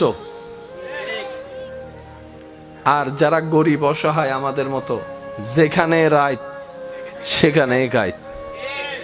কিন্তু বাস্তবতা খুঁজলে দেখা যায় এসির রুমে থাকা ঘুমন্ত ব্যক্তির চাইতো অনেক গুণ বেশি প্রশান্তির ঘুম এই খোলা আকাশের ছাদের নিচে থাকা আল্লাহর বান্দা যারা আছেন, তাদের ঘুমটাই একটু বেশি শান্তির হয়। ছাদের নিচে যারা থাকে, রোদের কোনো ভয় নাই, বৃষ্টির কোনো চিন্তা। কিন্তু যারা খোলা আকাশের নিচে থাকে, তাদের রোদকেও সাফার করতে হয়, বৃষ্টির সাথেও মোলাকাত করতে হয়, আবার মাঝে মধ্যে দমকা হাওয়া বিজলির সাথেও তাদের একটু সাক্ষাৎ হয়ে যায়। কিন্তু বাস্তবতার জীবনে সুখের যে সন্ধানে আপনি আমি তালাশ করি, আমাদের বেশিরভাগ মানুষের মাথায় বসে আছে সুখ। হয়তো ঘরের মাথার উপর যদি একটা ঢালাই করে ছাদ দিতে পারি, সুখটা হয়তো আমার হয়ে যাবে। কথা বলেন ঠিক কিনা? অনেকের ধারণা ছাদ তো দিয়েছি, চতুর্দিকে একটু দেওয়ালটা যদি তুলে দিতে পারি, রুমগুলা যদি একটু বড় করতে পারি, সুখটা হয়তো আমার হবে। এখন এখানের মধ্যে ভিন্নতা আছে। 2 রুমওয়ালা 4 রুমওয়ালাকে দেখে মন খারাপ করে আছে, 4 রুমওয়ালা 3 তলার মানুষের বাসিন্দাকে দেখে মন খারাপ করে আছে। মানুষ যা পায় সেটা নিয়ে শুকরিয়া আমরা করতে জানি না, আমরা সব সময় আরো বেশিটা চাই। এই বেশি চাইতে চাইতে আমাদের আর সুখী হওয়ার, সুখটা অনুভব করার আর সুযোগ হয় না। কথা বলেন ঠিক কিনা? আল্লাহ তাআলা আমাদেরকে একটা ফর্মুলা দিয়েছেন। নবীজির একটা পছন্দনীয় কাজ ছিলেন খোলা আকাশের নিচে বসা। আমাদের নবীজির একটা পছন্দনীয় কাজ খোলা আকাশের নিচে বসা। আমাদের মন অনেক ছোট, দেহটা অনেক ছোট, আমাদের দেহ কি অনেক ছোট, কিন্তু আকাশ, বলেন না আকাশ। কিন্তু আল্লাহ মানুষের অন্তরে এমন একটা মন দিয়েছেন, সিনার মধ্যে এমন একটা মন দিয়েছেন মানুষের, যে সিনার ভিতরে এরকম বড় বড় অনেক আকাশ পর্যন্ত হারিয়ে যাবে। সুবহানাল্লাহ। এই আকাশের চাইতে অনেক গুণ বিশাল আল্লাহ বান্দার মন বানিয়েছেন। নবী রহমতুল্লিল আলামিন প্রায় সময় আকাশের দিকে তাকায় থাকতেন। আকাশের দিকে তাকায় থাকাও সুন্নত। হজের কার্যক্রম যারা করেছেন তারা দেখেছেন, যারা করবেন তারা দেখবেন হজের কার্যক্রমের ভিতর একটা চ্যাপ্টার আছে মুজদালিফা, যেখানে খোলা আকাশকে ছাদ বানিয়ে, জমিনকে বিছানা বানিয়ে, কোটিপতি গরিব, শিক্ষিত আমার মতো মূর্খ, সুন্দর কালা, মোটা চিকুন, 10 তলাওয়ালা টিনওয়ালা, টিনওয়ালা মাটির ঘরওয়ালা, সবাই এক ছাদের নিচে। ছাদটা হচ্ছে আকাশ, বিছানা হচ্ছে জমিন। কম্পালসারি মুজদালিফায় রাত অতিবাহিত করতেই হবে, করতেই হবে, করতেই হবে। এই দৃশ্যটা যারা ক্যামেরা কিংবা ভিডিওর মাধ্যমে যখন উপর থেকে শুট নেয়, সব সাদা কাপড়ওয়ালা, মনে হয় যেন মুর্দার, যারা কাফন পরা মুর্দার, সব মুর্দার শুয়ে আছে। কাছে গেলে দেখা যায় ওই সাদা কাপড়ওয়ালা একজনে বসে জিকির করছে, একজনে সিজদায় আছে, একজনে হাঁটতে আছে, একজনে রুকুতে আছে। দূর থেকে দেখলে সবাই মরা, কাছ থেকে গেলে সবাই জিন্দা। ইয়া রব, মামলা তো বুঝলাম না। রব বলে আমার নবীর থেকে জিজ্ঞেস করো। এবার নবীর দরবারে গেলাম, নবী বলে কামিয়াব যদি হতে চাও মুতু কাবলা আনতা মুতু। মানুষের কাছে সবচাইতে দামি জায়গার নাম, মুসলমানদের কাছে সবচাইতে দামি জায়গার নাম। এই সিনার মধ্যে আছে বিশ্বাস, এই সিনার মধ্যে থাকে প্রেম, এই সিনার ভিতরে থাকে একটা গোপন শক্তি। কথা বলেন ঠিক কিনা? এই সিনার ভিতরে আছে কলবের মতো স্টেশন। সুবহানাল্লাহ বলবেন না? যে স্টেশনের সাথে সরাসরি রবের সাথে যোগাযোগ হওয়ার সুযোগ হয়। ইসলামের মেইন বেস আদব, মোহাব্বত, বিশ্বাস। যার যত গাঢ় হবে, লেভেল হাই হবে, তার ছোট্ট ছোট্ট ইবাদত ঠিক তত দ্রুত পরিমাণে কবুলিয়ত পর্যন্ত পৌঁছায় যাবে। সুবহানাল্লাহ। মুমিন বান্দাদের জন্য আল্লাহর দেওয়া নিয়ামতের মধ্যে একটা অন্যতম নিয়ামত হচ্ছে মুমিন বান্দার জানাজায় যারা নামাজ পড়বে, আল্লাহ তাআলা সব নামাজিকে মাফ করে দেন। তো কে মুমিন, কে রবের বন্ধু আমরা তো আর চিনিও না, জানিও না। সেজন্য সুযোগ পাইলেই, এটা তো আর 10 ঘন্টার বিষয় না, ঠিক আছে না ভাই? সুন্দর আদবের সাথে যাবেন, আদবের সাথে নামাজ পড়বেন, আদবের সাথে সমস্ত কিছু শেষ করে পারলে জানাজাটা একটু আগায় দিবেন। আর একটু যদি পারেন কবর পর্যন্ত যাবেন, আর একটু যদি পারেন কবরের স্থানে দাফন করাটা একটু সাথে থাকবেন, আর একটু যদি সময় পারেন মাটিটা দেওয়ার চেষ্টা করুন, আর একটু যদি সময় পারেন একটু জিয়ারতটা করে তার পক্ষ হয়ে রবের কাছে একটু মাপ চাওয়ার চেষ্টা করবেন। যাই করবেন কোনো না কোনো ভাবে আল্লাহ তাআলা তার 10 গুণ আপনার জীবনে ফিরিয়ে দিবেই। এটাই রব্বুল আলামিনের ওয়াদা। বিয়ের সময় দুলা থাকে পিছনে, সামনে থাকে, বলেন না, সামনে থাকে।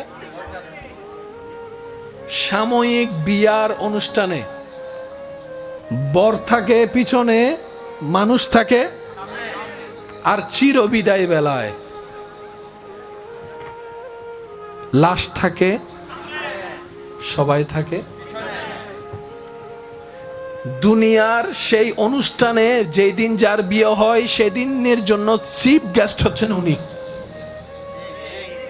দুনিয়ার মানুষের মেহমান পিছনে থাকে, শুভাকাঙ্ক্ষীরা সামনে পিছনে মিলাই থাকে, কিন্তু জানাজার সময় সে এলাকার সবচেয়ে গুনাহগারও যদি হয়, ইমাম থাকবে, পিছনে, মুক্তাদি থাকবে পিছনে, আলেম থাকবে পিছনে, নেতা থাকবে পিছনে, ওই সাধারণ মানুষটা থাকবে সামনে। ব্যাপার কি? রব বলে যে সবাই পিছনে যাও, ওনাকে সামনে দাও। আল্লাহ কারণ কি? রব বলে যে যে মারা যায় সে আমি রবের মেহমান হয়ে যায়। সেজন্য রবের মেহমান, জোরে বলেন না, দুনিয়ার মেহমান রবের মেহমান। এমন ইজ্জত পৃথিবীতে যাওয়ার বেলায় অন্য কোন ধর্মর ব্যাপার আমরা বলতে চাই না, কিন্তু আমাদের ইসলাম যা দিয়েছেন, সুবহানাল্লাহ বলেন না রে ভাই, এই যাত্রা দেখে একজন সমাজের চোখে, দুনিয়ার চোখে নিম্ন শ্রেণীর শব্দ যেটা থাকে, ইসলাম সেটাকে পর্যন্ত ভ্যানিশ করে দিয়ে সম্মান দান করে দিয়েছে। আমরা যখন আম্মার পেটে ছিলাম ওইটাকে বলা হয় রেহেম।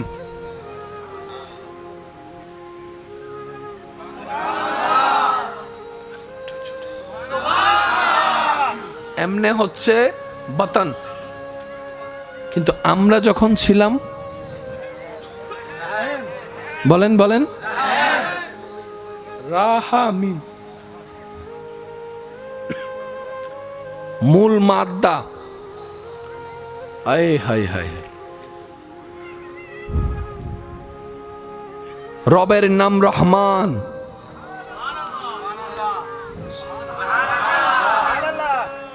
আমাদের রবের নাম রহিম। মায়ের পেটকে বলা হয় রেহেম।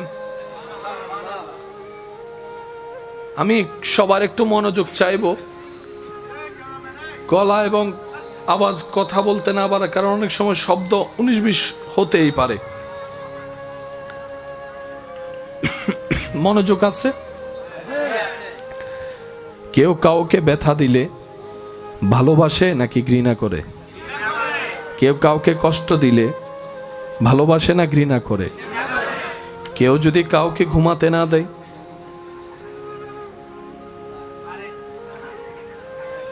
কাঁচা ঘুম যদি কারো ভাঙ্গে, যতই ভালোবাসার মানুষ হোক, কথা বলেন না রে ভাই, মাত্র ঘুমটা চোখটা লেগে আসলো, তখন যদি ভালোবাসার মানুষ যাইয়া যদি আপনাকে ডেকে দেয়, তখন আর ভালোবাসা ভালোবাসা কিচ্ছু নেই, আগে নাক ফুড়ো। এটা হচ্ছে ফিতরাত, নিয়ম। আর এই নিয়মটা কি একজনের জন্য না সবার জন্য?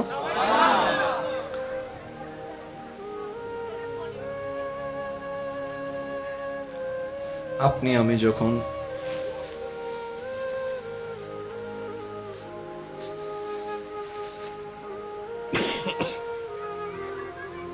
আমি যখন আল্লাহর হুকুমে নিজ নিজ আম্মার পেটে আসলাম,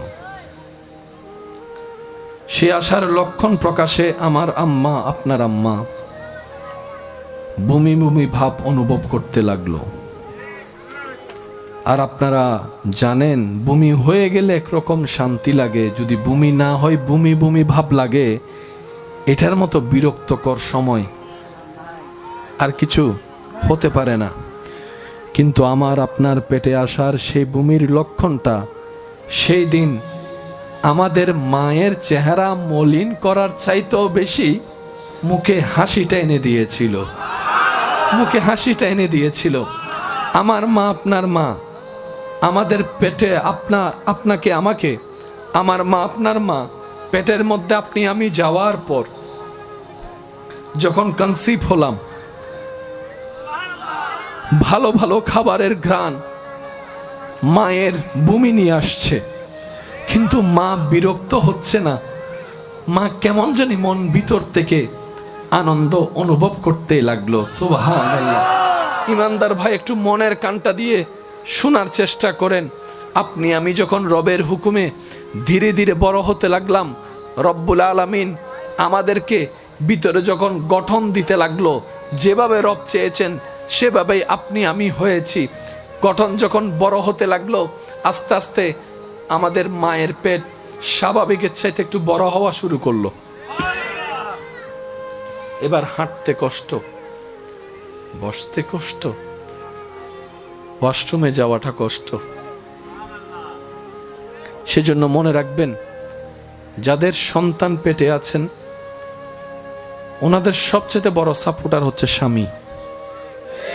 সন্তান যখন পেটে আসে সবচেয়ে বড় দায়িত্ব হচ্ছে যে সন্তানের বাবার, আমার বোনের স্বামীর।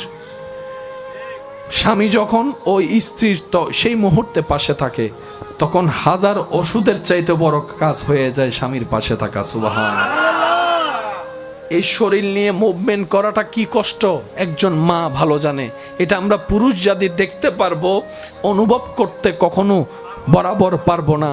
সেজন্য স্বামীর উচিত স্ত্রীর এই কঠিন মুহূর্তে যতই ব্যস্ততা থাকুক দূর থেকে হলো ফোনের মাধ্যমে, কথার মাধ্যমে এমনভাবে স্ত্রীকে খুশি রাখা। কারণ বিজ্ঞান বলে মা যত খুশি থাকবে, মা যত এনার্জিতে থাকবে, এটা বাচ্চার জন্য ভালো এফেক্ট হয়ে আসবে। বলেন সুবহানাল্লাহ। আমাদের মা পেট যখন বড় হয়েছে হাঁটতে চলতে কষ্ট, বিরক্ত হওয়া দূরের কথা, কষ্টকে আর কষ্টে মনে করে না। স্বপ্ন দেখা শুরু করছে, কখন জানে আমার সোনার মানিক আসবে, কখন জানি আমার সোনার মানিকের চেহারাটা দেখব। এবার আপনার আমার মার সেই পেটে থাকা অবস্থায় ঘরের কাজ তো আর বন্ধ রাখা যায় না। ঘরের বউদের তো দোষ একটু বেশিই হয়। আরাম বলতে তাদের কোনো শব্দই হয় না। সারাদিন কাজ করে রাতের বেলা শুনতে হয়, সারাদিন কি কাজ করলা তুমি। এটাই আমাদের সমাজ। কথা বলেন ঠিক কিনা? আমাদের মা যখন রাত্রে সারা দিন কাজ করে রাত্রে ঘুমাতে গেল, কারণ রাত্রের ঘুম সকালের এনার্জি দিবে কাজ করার, সেই দিন রাত্রে আপনি আমি আমাদের মাকে ঘুমাইতে দিই নাই। কিছুক্ষণ ডান দিকে লাথি মারি, কিছুক্ষণ বাম দিকে লাথি মারি, পেটের মধ্যে লাথি মারতে আছি। কিন্তু মা বিরক্ত হওয়া তো দূরের কথা, কাঁচা ঘুম ভাঙলে বিরক্ত হওয়া তো দূরের কথা। মা কেমন জানি মুস্কি মুস্কি হাসছে, মুস্কি মুস্কি হাসছে, মুস্কি মুস্কি হাসছে। মায়ের চেহারার মধ্যে আলাদা একটা রং দেখা যাচ্ছে। লাথি খেয়েও ব্যথা পেয়েও হাসতে জানে কে? মায়ের চেহারাটা একটু দেখেন। সুবহানাল্লাহ। একদিন দুই দিন হলে মেনে নেওয়া যায়, এক সপ্তাহ হলে জোর করেও মানিয়ে নেওয়া যায়। এটা তো একদিন দুই দিনের সফর নয়, 9-10 মাসের সফর। এখানে আবার সংসারও সামলানো লাগছে, বাচ্চা থাকলে বাচ্চাও সামলানো লাগছে, আবার এই বাচ্চার দিকেও খেয়াল রাখা রাখছে। কিন্তু বুঝাতে চাচ্ছি, ঘুম নষ্ট করেছি মায়ের, মা বিরক্ত হয় নাই। মাকে আঘাত দিয়েছি, মা বিরক্ত হয় নাই। বমি বমি ভাব আমার কারণে হয়েছে, মা বিরক্ত হয় নাই। শুধু তাই নয়, মা হাঁটতে পারে না, বিরক্ত হয় নাই। ওয়াশরুমে যেতে পারে না, বিরক্ত হয় নাই। গোসল ঠিক মতো করতে পারে না, বিরক্ত হয় নাই। শোয়া ঠিক মতো করতে পারে না, বিরক্ত হয় নাই। যেতে যেতে লাস্ট মোমেন্ট যখন চলে আসছে, তখন কঠিন মুহূর্ত যখন আসলো, ডাক্তার বলে সিচুয়েশন খুব জটিল, এই দুইজনকে একসাথে বাঁচানো আমাদের পক্ষে সম্ভবপর নয়। হয়তো মাকে বাঁচাতে হবে, না হয় সন্তানকে বাঁচাতে হবে। সবাই চিন্তা করলো কি সিদ্ধান্ত নেওয়া যায়। সবাই বলে মা থাকলে সন্তান আরো আসবে। সবাই বলছে আত্মীয় স্বজন, স্যার ডাক্তার মাকে বাঁচান। ডানে বলে মাকে বাঁচান, সামনেওয়ালা মাকে বাঁচান, পিছনওয়ালা মাকে বাঁচান। আপনার ছেলের গোষ্ঠী বলে মাকে বাঁচান, মেয়ের গোষ্ঠী বলে, পরিবার বলে মাকে বাঁচান, সবাই বলে মাকে বাঁচান। ডাক্তার বলে যে একটু মাকেও তো জিজ্ঞেস করি উনি কি বলতে চায়। সবাই বলে মাকে বাঁচান। মা বলে যে ডাক্তার কারো কথা শুনেন না, কারো কথা শুনেন না, আমার সোনার মানিকটাকে বাঁচান, আমার সোনার মানিকটাকে বাঁচান। আমি দেখেছি পৃথিবীর রংটা কেমন, আমার এই আগন্তুক সন্তান এখনো দেখে নাই। সূর্য কাকে বলে, চন্দ্র কিরকম হয় সে দেখে নাই, আমার সন্তানকে বাঁচান। ডাক্তার বলে সবাই তো বলে আপনাকে বাঁচাতে, আপনি যে বললেন সন্তানকে বাঁচাতে, আরে ওরে বাঁচাতে গেলে আপনি তো মরে যাবেন। আপনার কি মরণের ভয় লাগে না? পৃথিবীতে বাঁচতে ইচ্ছা করে না? মা বলে সন্তানকে মেরে ওই জীবন আমার দরকার নাই, ওই বাঁচার দরকার নাই। এবার জগৎ দেখে বলে এই প্রেম তুমি কুত্থেকে পাইলা, এই মায়া তুমি কুত্থেকে পাইলা? তুমিও তো মানুষ, তোমারও তো রাগ থাকার অধিকার আছে, তোমারও তো নিজস্ব একটা ব্যক্তিগত জীবন আছে, ক্ষোভ থাকার অধিকার আছে, বিরক্ত হওয়ার অধিকার আছে। সেই মেয়ে আজকে সব কিছু এত মায়ার উপরে সব বিলীন করে দিলা, ব্যাপার কি? তখন মা বলে, যতদিন আমার সন্তান পেটে আসে নাই এটা ছিল শুধু পেট, বাতান বাতান, যখন সন্তান এসেছে এটা আর বাতান নাই, এটা রেহেম হয়ে গিয়েছে, ওই রহমান নামের দয়ার সাথে সম্পৃক্ত হয়ে গিয়েছে। যার কারণে ব্যক্তিগত মানুষ হিসেবে যে খুব থাকার দরকার, ওই খুব আর না হয়ে মায়াটা বেড়ে গিয়েছে, রাগের জায়গায় মায়া বেড়ে গিয়েছে, শাসনের জায়গায় মায়া বেড়ে গিয়েছে। আমার ভাইয়ের আওয়াজ দিয়ে বলেন, একজন মানুষের যখন পৃথিবীতে কোথাও জায়গার থাকা হয় না, কেউ যখন আশ্রয় দেয় না, হাজার দোষ করলে সবাই বের করে দেয়, তখনও রাতে 3টা বাজে যে দরজা খুলে বসে থাকে ওনার নাম কি? আরো জোরে বলেন। আমাদের ভুলের জন্য আমাদের মা সবসময় বকা শুনতে হয়, সবার, কম বেশি সবার। বাবারা বকে, ভুল করি আমরা, বকা শুনে মা, ফেল করি আমরা, বকা শুনে, বলেন না ভাইয়া, বকা শুনে মা ঘর থেকে বের করে দেয়। ঘর থেকে বের করে দেয় কে? রাতে 3টা বাজে দরজা খুলে দেয়,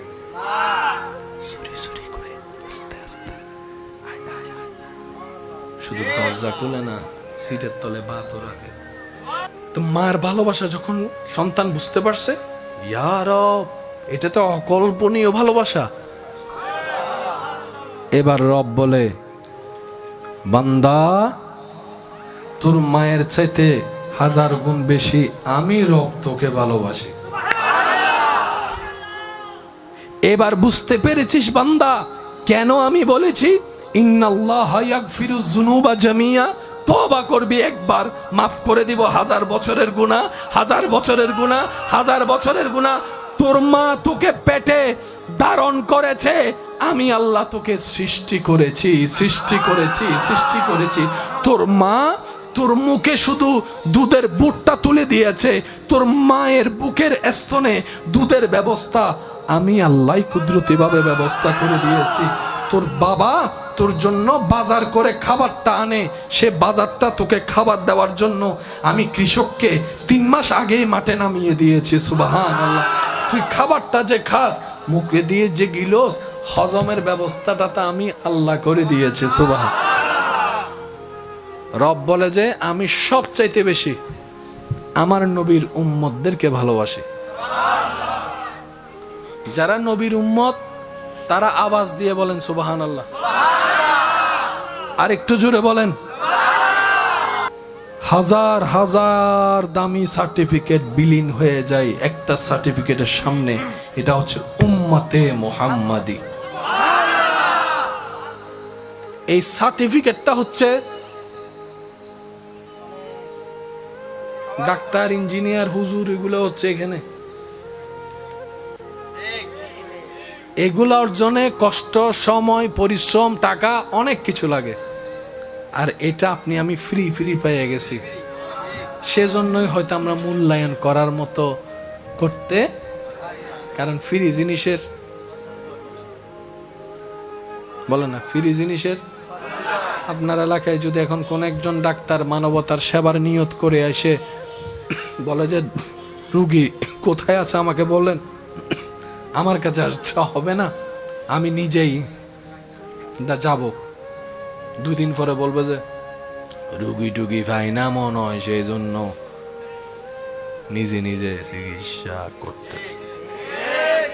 উনি যে নিজের মানবতার খাতিরে করছে একটা মানুষও বলবে না। ওনার ওষুধ খেয়ে অনেকে ভালো হয়েছে, থ্যাংক ইউ একটাও দিবে না।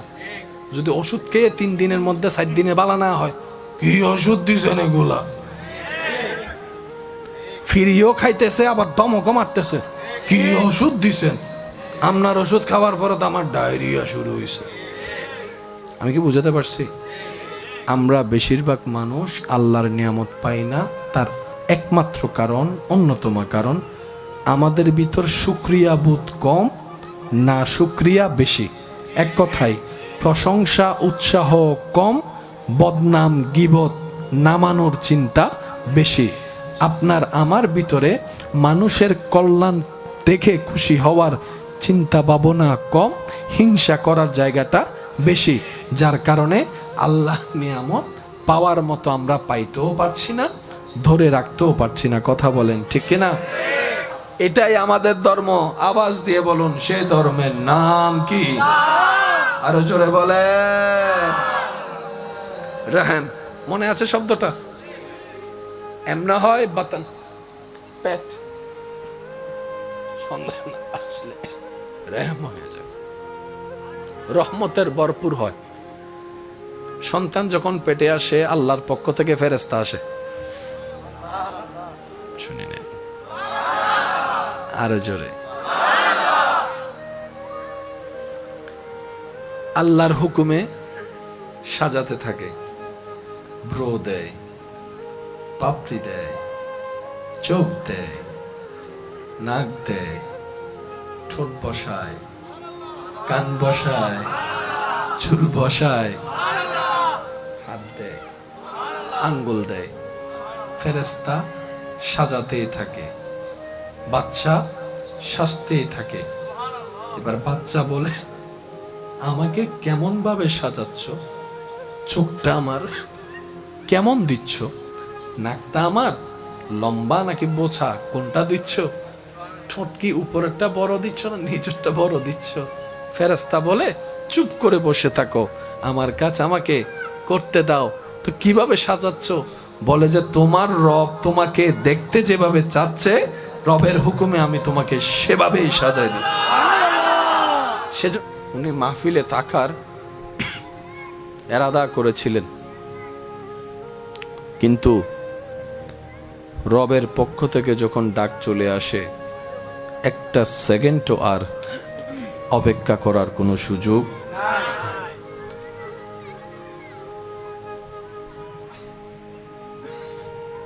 অত্র মাহফিল কমিটি আল্লাহ পাকের রহমতে আপন আপন জায়গা থেকে চেষ্টা করে প্রত্যেক বছরের ন্যায় এই বছরও মাহফিলকে সাজানোর চেষ্টা করেছে। আল্লাহ যতটুকু তৌফিক দিয়েছেন আমরা এসেছি। রব্বুল আলামিন আমাদের সকলের হাজিরিকে কবুল আর মঞ্জুর করুক, আমিন। তো যেহেতু আমি অসুস্থ আছি, আপনাদের কাছে একটু নিবেদন রাখব, আল্লাহ তাআলা আমাকে যতক্ষণ সময় একটু বলার সুযোগ দিবেন, এই সময়টুকু সবাই একটু মনের কান দিয়ে শোনার চেষ্টা করবেন। সবাই বলি ইনশাআল্লাহ। আর আমাকে একটু আওয়াজ দিয়ে সহযোগিতা করতে হবে। যারা যারা করতে রাজি আছে একবার বলেন মারহাবা। ফ্যানটা একটু ওদিকে ঘুরে দেন।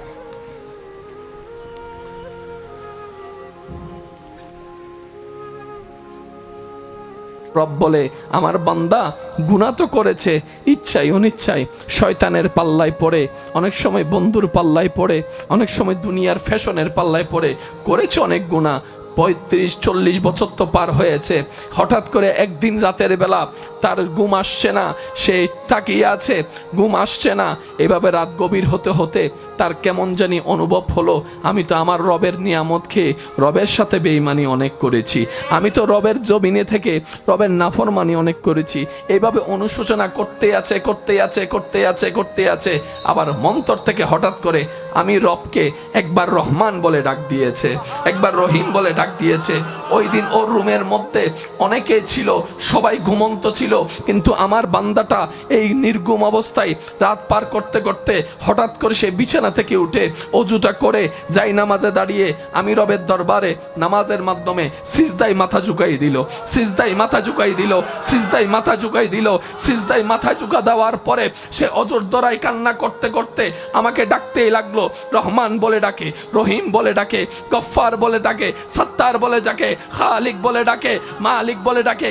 এক পর্যায়ে আমার বান্দা বলে, আল্লাহ গো, তুমি ছাড়া তো আমাকে দয়া করনেওয়ালা কেউ নাই, তুমি ছাড়া তো মাফ করনেওয়ালা কেউ নাই। আল্লাহ, যেই গুনাহ করেছি এই গুনাহ নিয়ে আল্লাহ আমি নিজের কাছে নিজে শর্মিন্দা হয়ে আছি। আমার গুনাহ যদি আমার স্ত্রী জানে আমার সাথে সম্পর্ক রাখবে না, আমার গুনাহ যদি আমার সন্তান জানে আমার সাথে সম্পর্ক রাখবে না। আল্লাহ, তুমি জানার পরও চুপ করে আছো, কাউকে জানতে দাও নাই। কত দয়াবান তুমি, কত সত্তার। বান্দা বলতে আছে, আমার তার ডাকটা শুনতে ভালো লাগছে। সুবহান। আমার বান্দার প্রত্যেকটা ডাক আমার শুনতে ভালো লাগছে, তার কান্নাটা ভালো লাগছে, তার বলাটা এত সুন্দর চমৎকার ছিল, মন থেকে ডাকটা এত প্রিয় ছিল। আমি আল্লাহ তার ওই দিনের ওই ডাকের কারণে খুশি হয়ে আমি কাদের কাদির সমস্ত কিছুর মালিক তার সারা জীবনের গুনাহ মাফ করে দিয়েছে। ইয়া রাসূলুল্লাহ, আমরা যদি আমাদেরকে মেরে ফেলি এটা তো আত্মহত্যা হয়ে যাবে। রসুল বলে, উম্মত রে, তোমাদেরকে সেই মরার কথা আমি বলি নাই তো ইয়া রাসূলুল্লাহ, কি মরবো, কেমনে মরবো, কিভাবে মারবো সেটা তো বলে দেন। নবী বলে, আল্লাহর অপছন্দনীয় যত অভ্যাস তোমার হৃদয়ে লালন করছে, তোমার অন্তরে ধারণে আছে, তোমার অভ্যাসের সাথে সম্পৃক্ত আছে, ওই অভ্যাসগুলাকে তুমি মেরে ফেলো, তোমার অভ্যাসগুলাকে মেরে ফেলো, খারাপ অভ্যাসকে মেরে ফেলো, তোমার অহংকারকে তুমি মেরে ফেলো। সুবহানাল্লাহ। তোমার হিংসাকে তুমি মেরে ফেলো, তোমার লোভকে তুমি মেরে ফেলো, তোমার রাগকে তুমি মেরে ফেলো, তোমার ক্রোধকে তুমি মেরে ফেলো, তোমার জুলুমকে তুমি মেরে ফেলো, তোমার হিংসাকে তুমি মেরে ফেলো, তোমার আমিত্বকে তুমি মেরে ফেলো। এক কথায়, মরার আগে মরে যাও।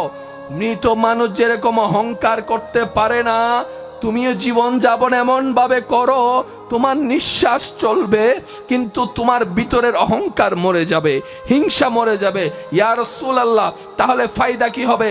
রসুল বলে, এইভাবে যদি চরিত্রের গঠনটা সুন্দর করতে পারো, তোমার একটা নামাজের সিজদা অন্যদের 1000 সিজদার চাইতেও দামি হয়ে যাবে রবের কাছে। এজন্য পৃথিবীতে কখনো কাউকে কারো দেহ নিয়ে, চেহারা নিয়ে, গঠন নিয়ে, রং নিয়ে হাসি ঠাট্টা করবেন না। কে দেখতে কেমন, তার রবের তাকে যেমন দেখতে সুন্দর লেগেছে তার রব তাকে তেমনই বানিয়েছে। সুবহান। যার চোখে, আপনার চোখে, আমাদের চোখে যাকে অসুন্দর লাগে, রব যদি বলে আমার বান্দার আমি যেমন মন চাই তেমন বানাইছি, তুই বলার কে? সেদিন তো আমাদের কোন উত্তর। সেজন্য বাটিকে ঘৃণা করেন না। এমন ভাবে কখনো কোনো মানুষের সাথে কথা বলবেন না, সমাজে, পরিবারে, সবার সামনে যে কথাটা শোনার পর তার এখানে আঘাত লাগে, মাথাটা নিচু হয়ে যায়, হাসি মুখটা মলিন হয়ে যায়। মনে রাখবেন, 1000 বছরের ইবাদত এই 1 সেকেন্ডে আল্লাহ নষ্ট করে দেয় যখন বান্দার মনে অন্যায়ভাবে আঘাত দেওয়া হয়। প্রত্যেক দিন গভীর রাত রব ডাকে, কারো কি ক্ষমা লাগবে? আয় একবার বল আমার কাছে, চোখের পানি ছেড়ে, অন্তরের বিশ্বাস প্রেমকে সাথে নিয়ে, আমি রব কাউকে কিচ্ছু জানতে দিব না তোর অতীতের কাজ, এমন ভাবে মাফ করে দিব তোর বাম কাঁধের যে ফেরেশতা লিখেছিল সেও হাসরের ময়দানে এসে সেই ডায়েরিটা আর খুঁজে পাবে না, সে নথি আর খুঁজে পাবে না। সে খাতা খুলে দেখে বলবে, আমার তো মনে পড়ে এই সালের এত তারিখ সে এই কাজটা করেছে, আমার মনে পড়ে যে আমি লিখেছিলাম। আল্লাহ গো, খাতা তো আছে, পৃষ্ঠা নাম্বারও তো আছে, লেখা তো কিছু, লেখা তো কিছু, লেখা তো কিছু। আবার পৃষ্ঠা উল্টায় বলে, জানলে এখানেও লেখা নাই। তাহলে আমি কাতিবিন এত বছর করলামটা কি? হয়তো আমি লিখি নাই, আর আমি লিখলে এখানে থাকবে না, ব্যাপার কি? রব বলে, ফেরেশতা যা দায়িত্ব দিয়েছি, যতটুক দিয়েছি, তুমি যথেষ্ট দায়িত্ব পালন করেছো, তোমার উপর আমি আল্লাহর কোনো দাবি নাই, তুমি তোমার দায়িত্বে 100% পাস করেছো, তুমি এখান থেকে সরে যাও। ফেরেশতা বলবে যে আল্লাহ, সরতে তো পারি, তো এত বছর যে আমি ডিউটিটা করলাম, 50 বছর, 60 বছর, 70 বছর বসে বসে আমি দিন রাত যে লিখলাম, এটার কি হলো? রব বলে যে ফেরেশতা, এইসব বিষয়ে তুমি মাথা ঘামাইও না, এটা আমার এবং আমার বান্দার ব্যাপার, আমার এবং আমার বান্দার ব্যাপার, এটা আমি খালেকের ব্যাপার, আমার মখলুকের ব্যাপার, এটা আমার গুনাহগার বান্দার সাথে আমি গফফারের ব্যাপার, এই অসহায় বান্দার সাথে আমি রহমানের ব্যাপার। ফেরেশতা বলে, আল্লাহ তারপরও তো একটু শুনতে মন চাই, লিখলাম যাহা গেল কোথায়, লিখেছি যাহা গেল কোথায়? রব বলে যে শোনো, তুমি তো জানো না, কিছু তো হয়েছে, ফেরেশতা বলে যে আল্লাহ সে কিছুটাই তো শুনতে চাই। এবার কয়দিন? একদিন। কয় রাত? কয়টা সিজদা?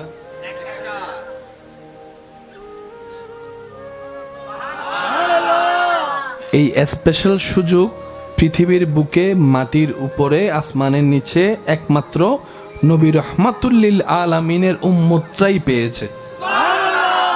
এই সুযোগ অতীতে আর কেউ বলেন না, এই সুযোগ অতীতে আর কেউ, ওনারা 3 বার ওয়ার্নিং পেয়েছে। 1 বার, 2 বার, 3 বার ওয়ার্নিং মানে নাই। আল্লাহর পক্ষ থেকে কি এসেছে? আযাব। আল্লাহর পক্ষ থেকে কি এসেছে? আর আযাব এসে সবকিছু, কিন্তু আমাদের বেলায় আযাব আসে না, রহমত আসে। আরো জোরে। আমাদের জন্য আল্লাহর পক্ষ থেকে কি আসে? হাজার গুনাহ করার পরেও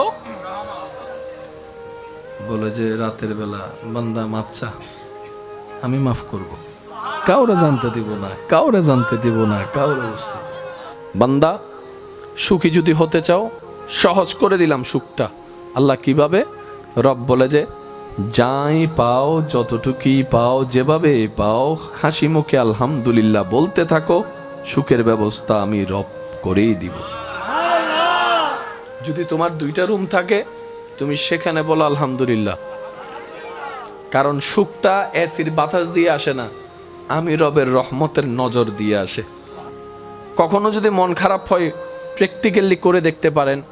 খোলা আকাশের দিকে তাকিয়ে থাকবেন, খোলা আকাশের নিচে গিয়ে আপনি আসমানের দিকে কিছুক্ষণ তাকায় থাকলে দেখবেন আপনার এই ভিতরটার সাথে কেমন জানি একটা, আকাশের সাথে আসমানের সাথে কেমন জানি একটা সম্পর্ক হয়ে যাচ্ছে, এরকম অনুভব হওয়া শুরু করবে। এটা গভীরতা যখন যাবে, তখন দেখবেন আপনার মন আল্লাহর সাথে কথা বলা শুরু করে দিয়েছে।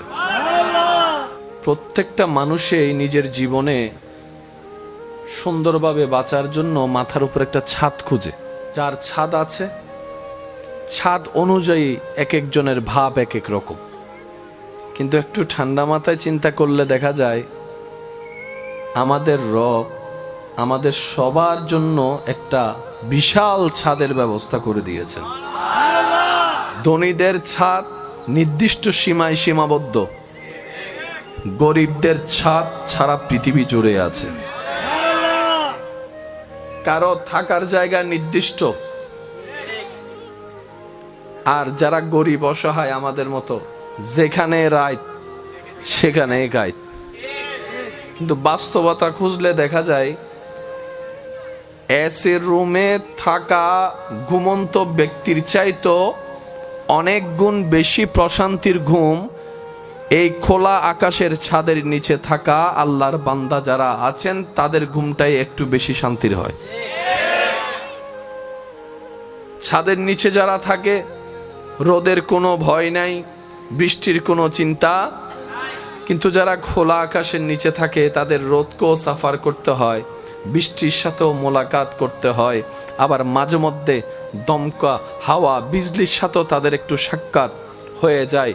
কিন্তু বাস্তবতার জীবনে সুখের যে সন্ধানে আপনি আমি তালাশ করি, আমাদের বেশিরভাগ মানুষের মাথায় বসে আছে সুখ। হয়তো ঘরের মাথার উপর যদি একটা ঢালাই করে ছাদ দিতে পারি, সুখটা হয়তো আমার হয়ে যাবে। কথা বলেন ঠিক কিনা? অনেকের ধারণা ছাদ তো দিয়েছি, চতুর্দিকে একটু দেওয়ালটা যদি তুলে দিতে পারি, রুমগুলা যদি একটু বড় করতে পারি, সুখটা হয়তো আমার হবে। এখন এখানের মধ্যে ভিন্নতা আছে। 2 রুমওয়ালা 4 রুমওয়ালাকে দেখে মন খারাপ করে আছে, 4 রুমওয়ালা 3 তলার মানুষের বাসিন্দাকে দেখে মন খারাপ করে আছে। মানুষ যা পায় সেটা নিয়ে শুকরিয়া আমরা করতে জানি না, আমরা সব সময় আরো বেশিটা চাই। এই বেশি চাইতে চাইতে আমাদের আর সুখী হওয়ার, সুখটা অনুভব করার আর সুযোগ হয় না। কথা বলেন ঠিক না? আল্লাহ তাআলা আমাদেরকে একটা ফর্মুলা দিয়েছেন। নবীজির একটা পছন্দনীয় কাজ ছিলেন খোলা আকাশের নিচে বসা। আমাদের নবীজির একটা পছন্দনীয় কাজ খোলা আকাশের নিচে বসা। আমাদের মন অনেক ছোট, দেহটা অনেক ছোট। আমাদের দেহ কি অনেক ছোট, কিন্তু আকাশ বলেন না, আকাশ। কিন্তু আল্লাহ মানুষের অন্তরে এমন একটা মন দিয়েছেন, সিনার মধ্যে এমন একটা মন দিয়েছেন মানুষের, যে সিনার ভিতরে এরকম বড় বড় অনেক আকাশ পর্যন্ত হারিয়ে যাবে। সুবহানাল্লাহ। এই আকাশের চাইতে অনেক গুণ বিশাল আল্লাহ বান্দার মন বানিয়েছেন। নবী রহমতুল্লিল আলামিন প্রায় সময় আকাশের দিকে তাকাই থাকতেন। আকাশের দিকে তাকায় থাকাও সুন্নত। হজের কার্যক্রম যারা করেছেন তারা দেখেছেন, যারা করবেন তারা দেখবেন, হজের কার্যক্রমের ভিতর একটা চ্যাপ্টার আছে মুজদালিফা, যেখানে খোলা আকাশকে ছাদ বানিয়ে, জমিনকে বিছানা বানিয়ে, কোটিপতি গরিব, শিক্ষিত আমার মতো মূর্খ, সুন্দর কালা, মোটা চিকুন, 10 তলাওয়ালা টিনওয়ালা, টিনওয়ালা মাটির ঘরওয়ালা, সবাই এক ছাদের নিচে। ছাদটা হচ্ছে আকাশ, বিছানা হচ্ছে জমিন। কম্পালসারি মুজদালিফায় রাত অতিবাহিত করতেই হবে, করতেই হবে, করতেই হবে। এই দৃশ্যটা যারা ক্যামেরা কিংবা ভিডিওর মাধ্যমে যখন উপর থেকে শুট নেয়, সব সাদা কাপড়ওয়ালা, মনে হয় যেন মুর্দার, যারা কাফন পরা মুর্দার, সব মুর্দার শুয়ে আছে।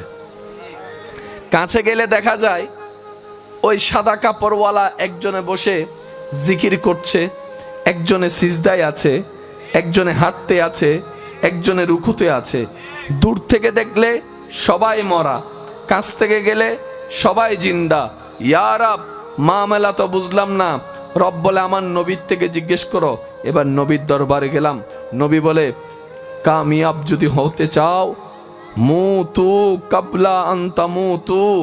মানুষের কাছে সবচাইতে দামি জায়গার নাম, মুসলমানদের কাছে সবচাইতে দামি জায়গার নাম। এই সিনার মধ্যে আছে বিশ্বাস, এই সিনার মধ্যে থাকে প্রেম, এই সিনার ভিতরে থাকে একটা গোপন শক্তি। কথা বলেন ঠিক কিনা? এই সিনার ভিতরে আছে কলবের মতো স্টেশন। সুবহানাল্লাহ বলবেন না? যে স্টেশনের সাথে সরাসরি রবের সাথে যোগাযোগ হওয়ার সুযোগ হয়। ইসলামের মেইন বেস আদব, মোহাব্বত, বিশ্বাস।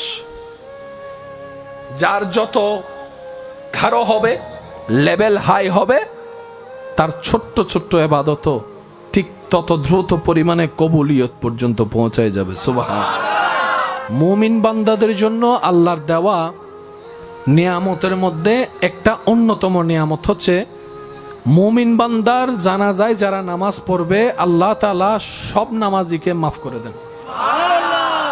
তো কে মুমিন, কে রবের বন্ধু আমরা তো আর চিনিও না, জানিও না। সেজন্য সুযোগ পাইলেই,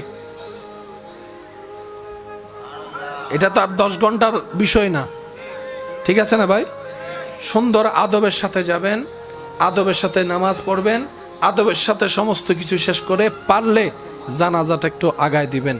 আর একটু যদি পারেন কবর পর্যন্ত যাবেন, আর একটু যদি পারেন কবরের স্থানে দাফন করাটা একটু সাথে থাকবেন, আর একটু যদি সময় পারেন মাটিটা দেওয়ার চেষ্টা করুন, আর একটু যদি সময় পারেন একটু জিয়ারতটা করে তার পক্ষ হয়ে রবের কাছে একটু মাপ চাওয়ার চেষ্টা করবেন। যাই করবেন কোনো না কোনো ভাবে আল্লাহ তাআলা তার 10 গুণ আপনার জীবনে ফিরিয়ে দিবেই। এটাই রব্বুল আলামিনের ওয়াদা। বিয়ের সময় দুলা থাকে পিছনে, সামনে থাকে, বলেন না, সামনে থাকে। সাময়িক বিয়ার অনুষ্ঠানে বর থাকে পিছনে, মানুষ থাকে আর চিরবিদায় বেলায় লাশ থাকে, সবাই থাকে। দুনিয়ার সেই অনুষ্ঠানে যেই দিন যার বিয়ে হয় সেদিনের জন্য চিফ গেস্ট হচ্ছেন উনি।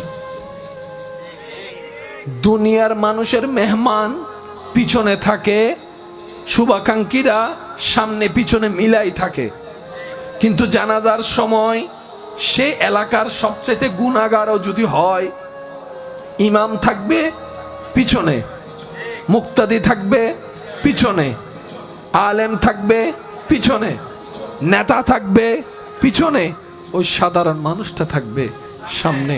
ব্যাপার কি? রব বলে যে সবাই পিছনে যাও, ওনাকে সামনে দাও। আল্লাহ কারণ কি? রব বলে যে যে মারা যায় সে আমি রবের মেহমান হয়ে যায়, সেজন্য রবের মেহমান। জোরে বলেন না। দুনিয়ার মেহমান, রবের মেহমান। এমন ইজ্জত পৃথিবীতে যাওয়ার বেলায় অন্য কোন ধর্মর ব্যাপার আমরা বলতে চাই না, কিন্তু আমাদের ইসলাম যা দিয়েছেন, সুবহানাল্লাহ বলেন না রে ভাই। এ যাত্রা দেখে একজন সমাজের চোখে, দুনিয়ার চোখে নিম্ন শ্রেণীর শব্দ যেটা থাকে, ইসলাম সেটাকে পর্যন্ত ভ্যানিশ করে দিয়ে সম্মান দান করে দিয়েছে। আমরা যখন আম্মার পেটে ছিলাম ওইটাকে বলা হয় রেহেম।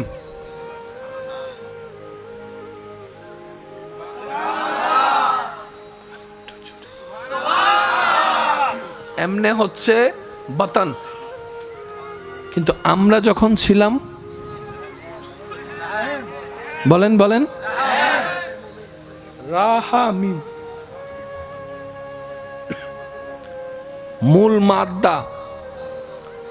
হায় হায় হায়, রবের নাম রহমান,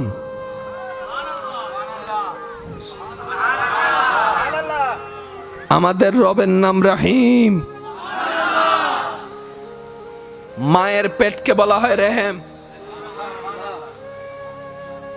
আমি সবার একটু মনোযোগ চাইবো, গলা এবং আওয়াজ কথা বলতে না পারে, কারণ অনেক সময় শব্দ 19-20 হতেই পারে। মনোযোগ আছে? কেউ কাউকে ব্যথা দিলে ভালোবাসে নাকি ঘৃণা করে? কেউ কাউকে কষ্ট দিলে ভালোবাসে না ঘৃণা করে? কেউ যদি কাউকে ঘুমাতে না দেয়, যুবক ভাইরা জানে, বলে যে স্বপ্ন বড় করে দেখো, অতটুক না পাইলেও অন্তত 10 ভাগের 1 ভাগ তো পাবা। গোল্ডেন এ প্লাসের আশায় নামে তুমি পরীক্ষা দাও, অন্তত এ গ্রেড হলো তো তুমি পাবা। লক্ষ্য যদি বড় থাকে, পাওয়াটাও তোমার বড় হবে। একই কথা আল্লাহ পাক বলে কুরআনুল কারীমে, নবী মুস্তাফা বলে হাদিসে পাকের মধ্যে, ও রবের বান্দারা, তোদের মালিক তো আল্লাহ, তোদের খালিক তো আল্লাহ, তোদের রাজ্জাক তো আল্লাহ। সুবহানাল্লাহ বলতে থাকে। তোদের মালিক আল্লাহ, তোদের রাজ্জাক আল্লাহ, তোদের স্রষ্টা আল্লাহ, তোদের দাতা আল্লাহ, তোদের মালিক আল্লাহ, তোদের সৃষ্টিকর্তা আল্লাহ। ওনার ভান্ডারে তো কমতি নাই। মন ছোট রাখবি তো রাখবি কেন তুই? তুই ওনার ভান্ডারে তো কোনো অভাব নাই, তুই অভাবের মধ্যে ইচ্ছা দিবি না কেন? বান্দারে ওই আল্লাহর কাছে মন খুলেছা, মন খুলেছা, মন খুলেছা, মন খুলেছা, ইচ্ছা মতো চাইতে থাক। তোর কাজ হচ্ছে চাওয়া, তোর জন্য যখন যেটা কল্যাণ, তোর রব সময় মতো সেটাই তোকে দান করবে। আল্লাহ তাআলা আমাদেরকে সেই নিয়ামত পাওয়া পর্যন্ত ধৈর্য ধারণ করার তৌফিক দান করুন। পৃথিবীতে অনেক ডাক্তার দেখেছি পাগল হওয়ার পরে তার ডাক্তারি বন্ধ হয়েছে। পৃথিবীতে অনেক ইঞ্জিনিয়ার আছে যার মাথা আউট হওয়ার পরে ইঞ্জিনিয়ারিং বন্ধ হয়েছে, কারণ তার ইঞ্জিনিয়ারের পড়া মনে নাই, বিজ্ঞানের পড়া মনে নাই, সায়েন্সের পড়া মনে নাই, ম্যাথমেটিক্সের পড়া মনে নাই, ইতিহাসের পড়া মনে নাই, শিক্ষকগিরি তার ভুলে গিয়েছে। কিন্তু আপনারাও হয়তো আমার সাথে একমত হবেন, যে সমস্ত হাফেজে কোরআন মাথা নষ্ট হয়ে যায়, ও হয়তো ঠান্ডা গরম তেমন চিনে না, ও হয়তো ভালো মন্দ তেমন পার্থক্য হয়তো বুঝে না, ও হয়তো পবিত্র এগুলো তেমন বুঝতে পারে না, ও হয়তো রাস্তা তেমন চিনতে পারে না। কিন্তু যে কোনো পাগল হাফেজে কোরআনকেও আপনি যদি কোরআন তেলাওয়াত করতে বলেন, আপনি যদি কোরআন তেলাওয়াত করতে বলেন, আপনি যদি কোরআন তেলাওয়াত করতে বলেন, সুবহানাল্লাহ, আপনি যদি কোরআন তেলাওয়াত একবার করতে বলেন, আপনি দেখবেন হাফেজে কোরআন অনর্গল পড়তেই আছে, পড়তেই আছে, পড়তেই আছে, পড়তেই আছে। যদি প্যারাগ্রাফ পড়তে বলেন জীবনও পড়তে পারবে না। আপনি যদি জিজ্ঞেস করেন এটা কি আইফোন না স্যামসাং, সে আপনাকে এমনও উত্তর দিতে পারে এটা কোনো মোবাইল না, এটা একটা ইটের দলা, এমনও সে উত্তর দিতে পারে। সে শীতও বোঝে না, গরমও বোঝে না, কিন্তু সে বুঝতে পারে আলিফ লাম মিম যালিকাল কিতাবু লা রাইবা ফি হুদাল লিল মুত্তাকিন।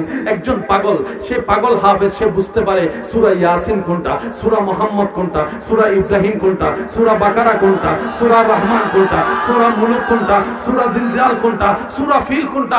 এবার জগৎ জিজ্ঞেস করে তোর ব্রেন তো আউট হয়ে গিয়েছে, এও চিনস না, বিও চিনস না, ক চিনস না, খ চিনস না, কোরআন কেমনে পড়তে পারিস? ওই পাগল উত্তর দেয় পৃথিবীর সমস্ত জ্ঞান সেভ হয় ব্রেনের মেমরি কার্ডে, কিন্তু কোরআন সেভ হয় অন্তরের মেমরি কার্ডে। মনে রাখবেন ভাইয়া, সৃষ্টিতে ইজ্জত সম্মানের চাইতে দামি কিছু সম্পদ নাই। যদি সম্মান দিয়ে শাক দিয়েও বাদ দেওয়া হয়, যদি সম্মান দিয়ে ভালোবাসা দিয়ে শাক দিয়েও বাদ দেওয়া হয়, আর যদি অপমান করে পোলাও রোজ বিরিয়ানি দেয়, নামবে? একটু জোরে বলি না, নামবে? এটা জীবনও নামবে।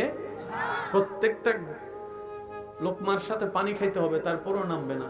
কিন্তু একটু ভালোবাসা মায়া দিয়ে, যদি একটু শাক দিয়ে ভাত দিয়ে আপনাকে বলে ভাইয়া আপনার জন্য অনেক কিছুর আয়োজন করার ইচ্ছা ছিল, মন তো আছে, সামর্থ্য নাই, সামর্থ্য নাই, আমার ভাঙ্গা করে ভাঙ্গা চকিতে ভাইয়া ভালো জায়গায় বসতেও দিতে পারিনি, আল্লাহ যা তৌফিক দিয়েছে একটু শাক ভাত আপনার জন্য ডাল ভাত আয়োজন করেছি, একটু খেয়ে যাবেন, একটু খেয়ে যাবেন।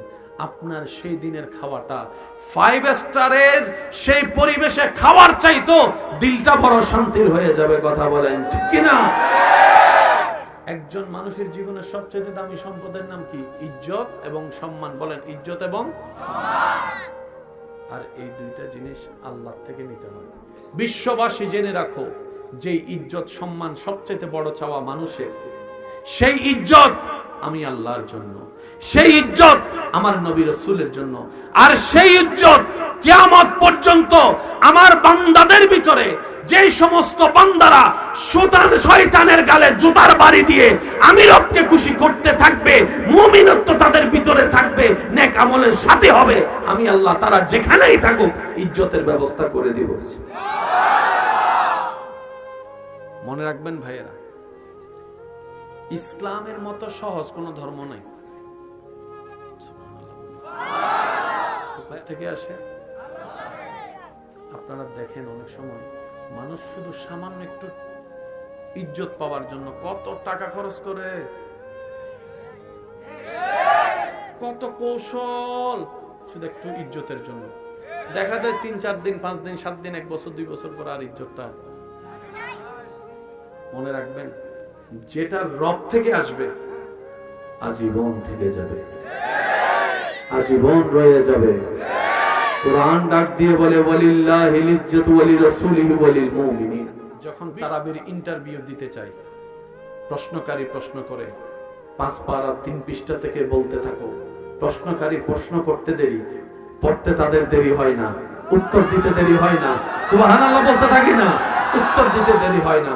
প্রশ্ন করে প্রশ্নকারী, উনি বলতে থাকে, তাও আবার আপনার আমার মতো ভেঙ্গে ভেঙ্গে বলে না, আমাদের ছোট নদী চলে বাঁকে বাঁকে, এই ধরনের বলে না, বলতে থাকে আলিফ লাম মিম যালিকাল কিতাবু লা রাইবা ফিহি হুদাল লিল মুত্তাকিন আল্লাযিনা ইউমিনুনা বিল গায়বি ওয়া ইউকিমুনাস সালাত।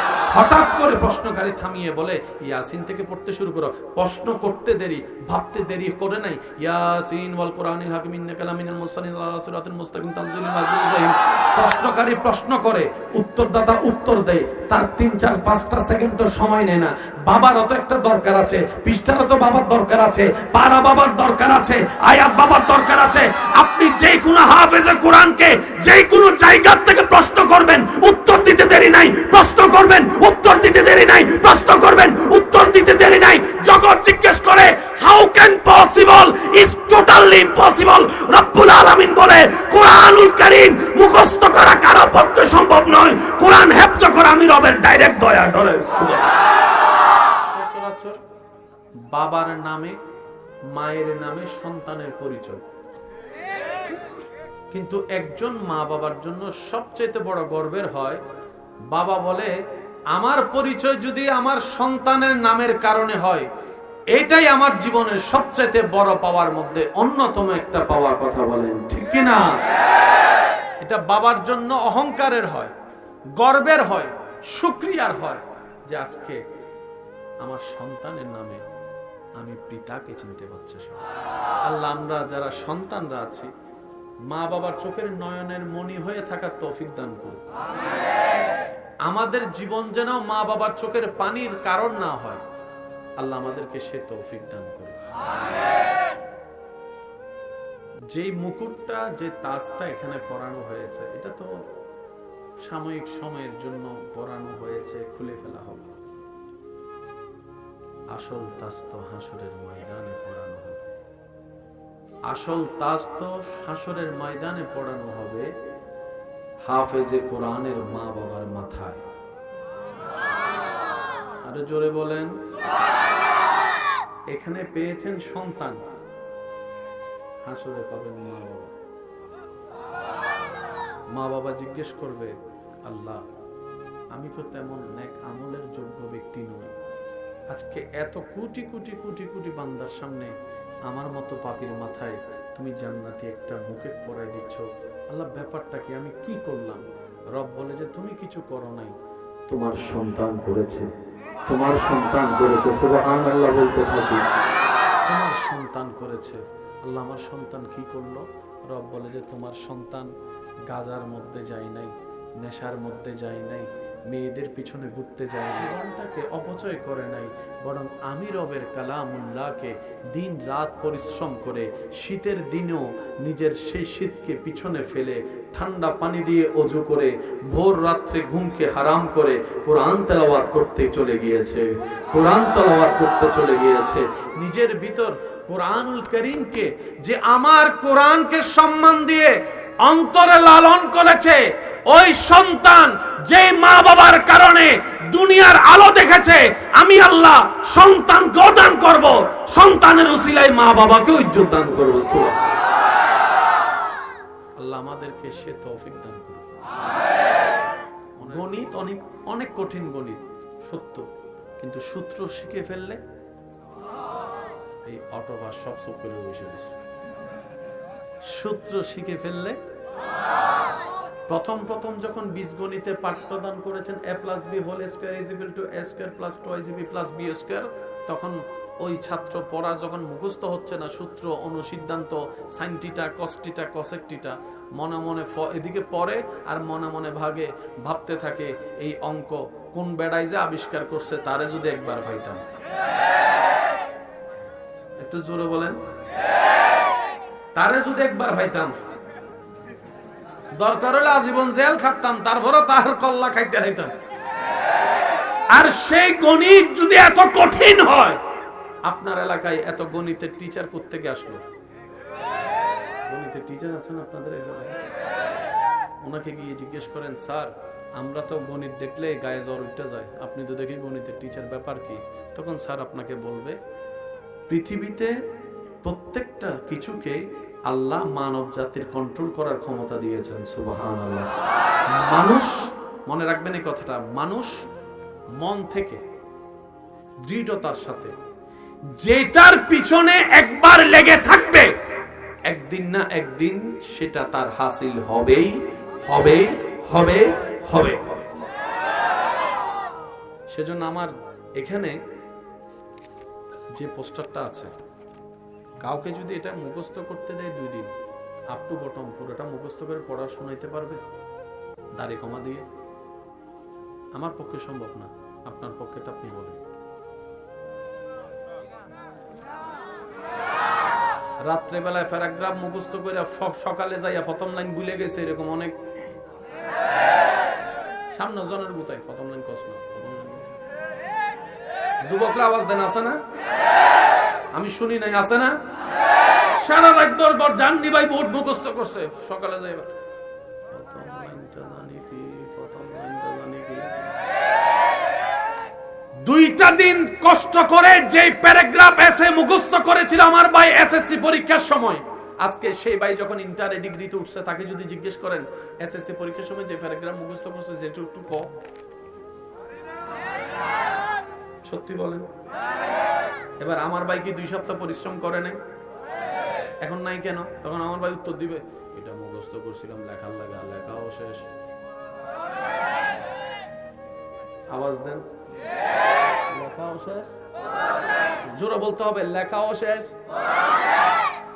এটা আপ টু বটম, দাড়ি থেকে কমা, নারায়ে তাকবীর, আল্লাহু আকবার, নারায়ে রিসালাত, ইয়া রাসূলুল্লাহ, বাহের চর মাদানিয়া, এভাবে করতে করতে সংস্থা পর্যন্ত মুখস্থ তো করতে পারবো, কিন্তু ভাইয়া দাড়ি সহ কমা সহ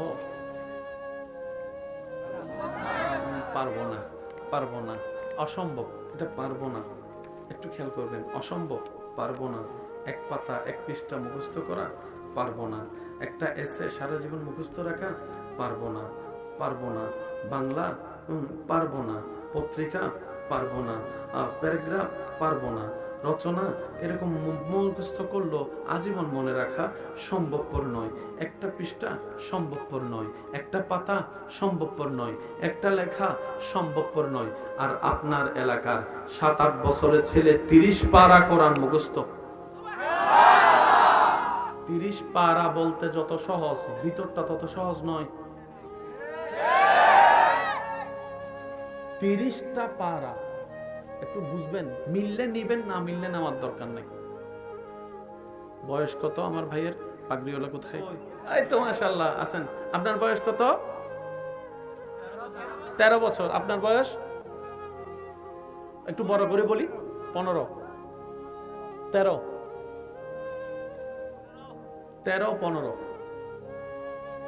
এই 13-15 আপনারা যেটা দেখছেন সেটাই বলি, 13। ওনারা ডিগ্রিতে পড়তে পড়তে আনুমানিক বয়স কত হইব? 27-28 বছরে আপনার আমার পক্ষে 2 পৃষ্ঠা মনে রাখা সম্ভব নয়।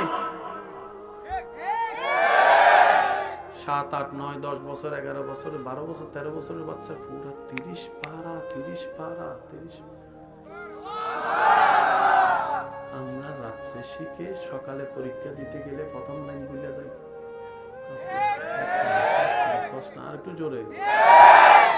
আর বড় বড় ছাত্রের পক্ষে, কলেজ ভার্সিটির ছাত্রের পক্ষে বই মুখস্থ করা সম্ভবপর নয়। আপনার এই জায়গার বাহের চরের ছোট্ট বাচ্চারা কোরআন মুখস্থ করে অন্তরে লালন করতে শুরু করেছে। শুধু তাই নয়, যখন স্কুল ঢিলে হয়ে গেছে নাকি, এটাই তো বলে। আচ্ছা আওয়াজ দিয়ে বলেন, ওনাকে কেউ চাকরিতে নিবে? শুনি নাই। ডাকবে কেন? যখন এটা ডিল হয়ে যায় তখন সে মাও চিনে না, খালাও চিনে না, বোনও চিনে না, বউও চিনে না, সে শীতও চিনে না, গরমও চিনে না। অনেক সময় দেখবেন গরমকালে ল্যাপ গায়ে দিয়ে শুয়ে থাকে, অনেক সময় শীতের সময়, মাঘ মাসের শীতের মধ্যে সে পুকুরে নামা। আরেকটু জোরে বলেন। সবাই মাথা ফাটাইলে পুলিশ এসে গ্রেফতার করে, হে কাউরে মাথা ফাটাইলে পুলিশ এসে উল্টা তারে ফিটাই, যার মাথা ফাটছে তুই পাগলের লগে লাগছস না। একটু আওয়াজ দিয়ে বলেন না। সবাই আসলে মানুষ হাঁটে, তে আসলে সবাই রাস্তা সাইড হয়ে যায়। পাগলা আইতাছে, কারণ হে যদি মাইরা দেয় বিচার আমার। যেমন যারা রেল লাইনে মারা যায় তাদের পরিবারের উল্টা রেল লাইনকে টাকা দিতে হয়। আমি দিমো কা, তোর ফোলা আমার রেল লাইন আইলো কা। দুনিয়াবি যত পড়ালেখা আছে, science, arts, commerce, physics, biology, mathematics, higher math, এই সেই বিজ্ঞান যা আছে সব এখানে। এটা শেষ। পৃথিবীর সব জ্ঞান সেভ হয় কোথায়? ব্রেনে। কোরআন সেভ হয়। পাগল হয়েছে কি? পাগল হয়েছে কি? স্ক্রু ঢিলা হয়েছে কোথায়? স্ক্রু লড়ে গেছে কোথায়? এখানে তো স্ক্রু, এটা রবের কি? যারা কোরআনে হাফেজ হয়েছেন আমার পক্ষ থেকে স্যালুট। এটা চাইলেই পাওয়া যায় না, এটা আসতে হয়, আসতে হয়। আরেকটু জোরে বলে সৌভাগ্যবান আপনারা। তবে অনুরোধ রাখবো একটা, মরণ পর্যন্ত ওইটা দৌড়ে রেখে, কারণ আপনার অন্তরে যখন কোরআনের নূর ঢুকে গেছে, মিস্টার শয়তান তো আরো চেষ্টা বাড়াই দিব চুরি করার জন্য, চুরি করার জন্য। ওই চোর আছে না? কতক্ষণ আপনার ভিতরে সম্পদ আছে না? ঘরের বাইরে চোরও আছে না? মালিক হিসেবে আপনার তো একটু পাহারাদার হিসেবে, তো দারোয়ান হিসেবে আপনাকে একটু ডিউটি বাড়াই দেওয়া লাগবে। তো ডিউটিটা কিভাবে করবেন? ওই বৎসরের জন্য রেখে দিবেন না, যখনই পারবেন কোরআন তেলাওয়াত, যখনই পারবেন কোরআন তেলাওয়াত, যখনই পারবেন কোরআন তেলাওয়াত। অন্তত ডেইলি আমার আপনার পক্ষে এক পারা পড়তে যত মিনিট লাগবে, আপনার তো লাগবে না। আপনি 24 ঘন্টা একটা টাইম বাইর করেন, এই টাইমটা আমি আমার রবের তেলাওয়াত করতে থাকবো। এবার নবী রাহমাতুল্লিল আলামিন কি বলে শুনেন। নবী বলে, কারো যদি আল্লাহর সাথে কথা বলতে ইচ্ছা হয়, সেজন্য কোরআন নিয়ে তেলাওয়াত করতে বসে যায়। কোরআন পড়া, রবের সাথে কথা বলা। চিৎকার দিয়ে বলেন সুবহানাল্লাহ। পৃথিবীর বুকে যতগুলা কথা আছে, গান আছে, এক গানকে আপনি অন্য গানে শুনে পড়তে পারবেন না। বাংলা গানের আলাদা একটা স্টাইল আছে, দেশাত্মবোধক গানের আলাদা একটা স্টাইল। আমার সোনার বাংলা আছে, একটু জোরে বলে আছে। কবিতার একটা রং আছে, নজরুল গীতির একটা ঢং আছে, রবীন্দ্র গীতির একটা রং আছে। থাকবো না বদ্ধ করে, দেখবো এবার জগৎটাকে কেমন করে গুচ্ছে মানুষ। নজরুল গীতির মধ্যে দেখবেন একটা স্পিড ভাব পাবেন। এবার নজরুল গীতিটাকে যদি আপনি ওই আমার সোনার বাংলার মতো করে পড়েন, তাহলে কেমন হয় দেখেন। থাকবো না শ্রোতারা কইব,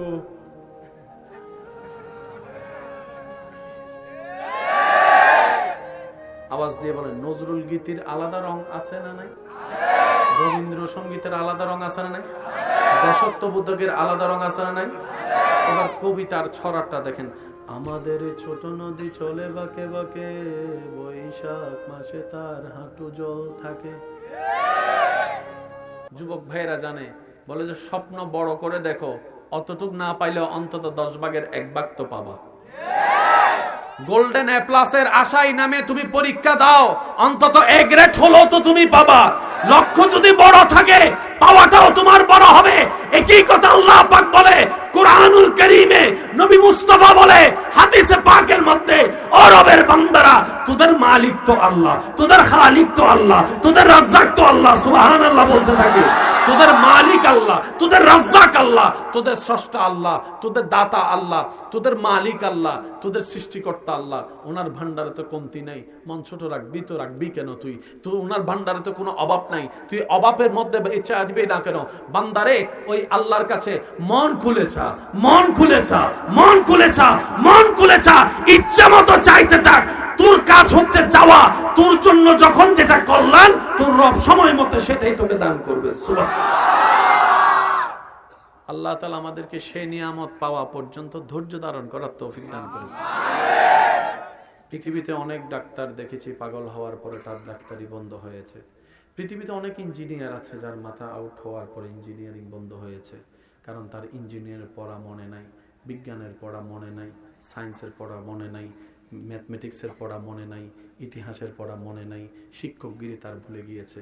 কিন্তু আপনারাও হয়তো আমার সাথে একমত হবেন, যে সমস্ত হাফেজে কোরআন মাথা নষ্ট হয়ে যায়, ও হয়তো ঠান্ডা গরম তেমন চিনে না, ও হয়তো ভালো মন্দর তেমন পার্থক্য হয়তো বুঝে না, ও হয়তো পবিত্র এগুলো তেমন বুঝতে পারে না, ও হয়তো রাস্তা তেমন চিনতে পারে না। কিন্তু যে কোনো পাগল হাফেজে কোরআনকেও আপনি যদি কোরআন তেলাওয়াত করতে বলেন, আপনি যদি কোরআন তেলাওয়াত করতে বলেন, আপনি যদি কোরআন তেলাওয়াত করতে বলেন, সুবহানাল্লাহ, আপনি যদি কোরআন তেলাওয়াত একবার করতে বলেন, আপনি দেখবেন হাফেজে কোরআন অনর্গল পড়তেই আছে, পড়তেই আছে, পড়তেই আছে, পড়তেই আছে। যদি প্যারাগ্রাফ পড়তে বলেন, জীবন জীবনেও পড়তে পারবে না।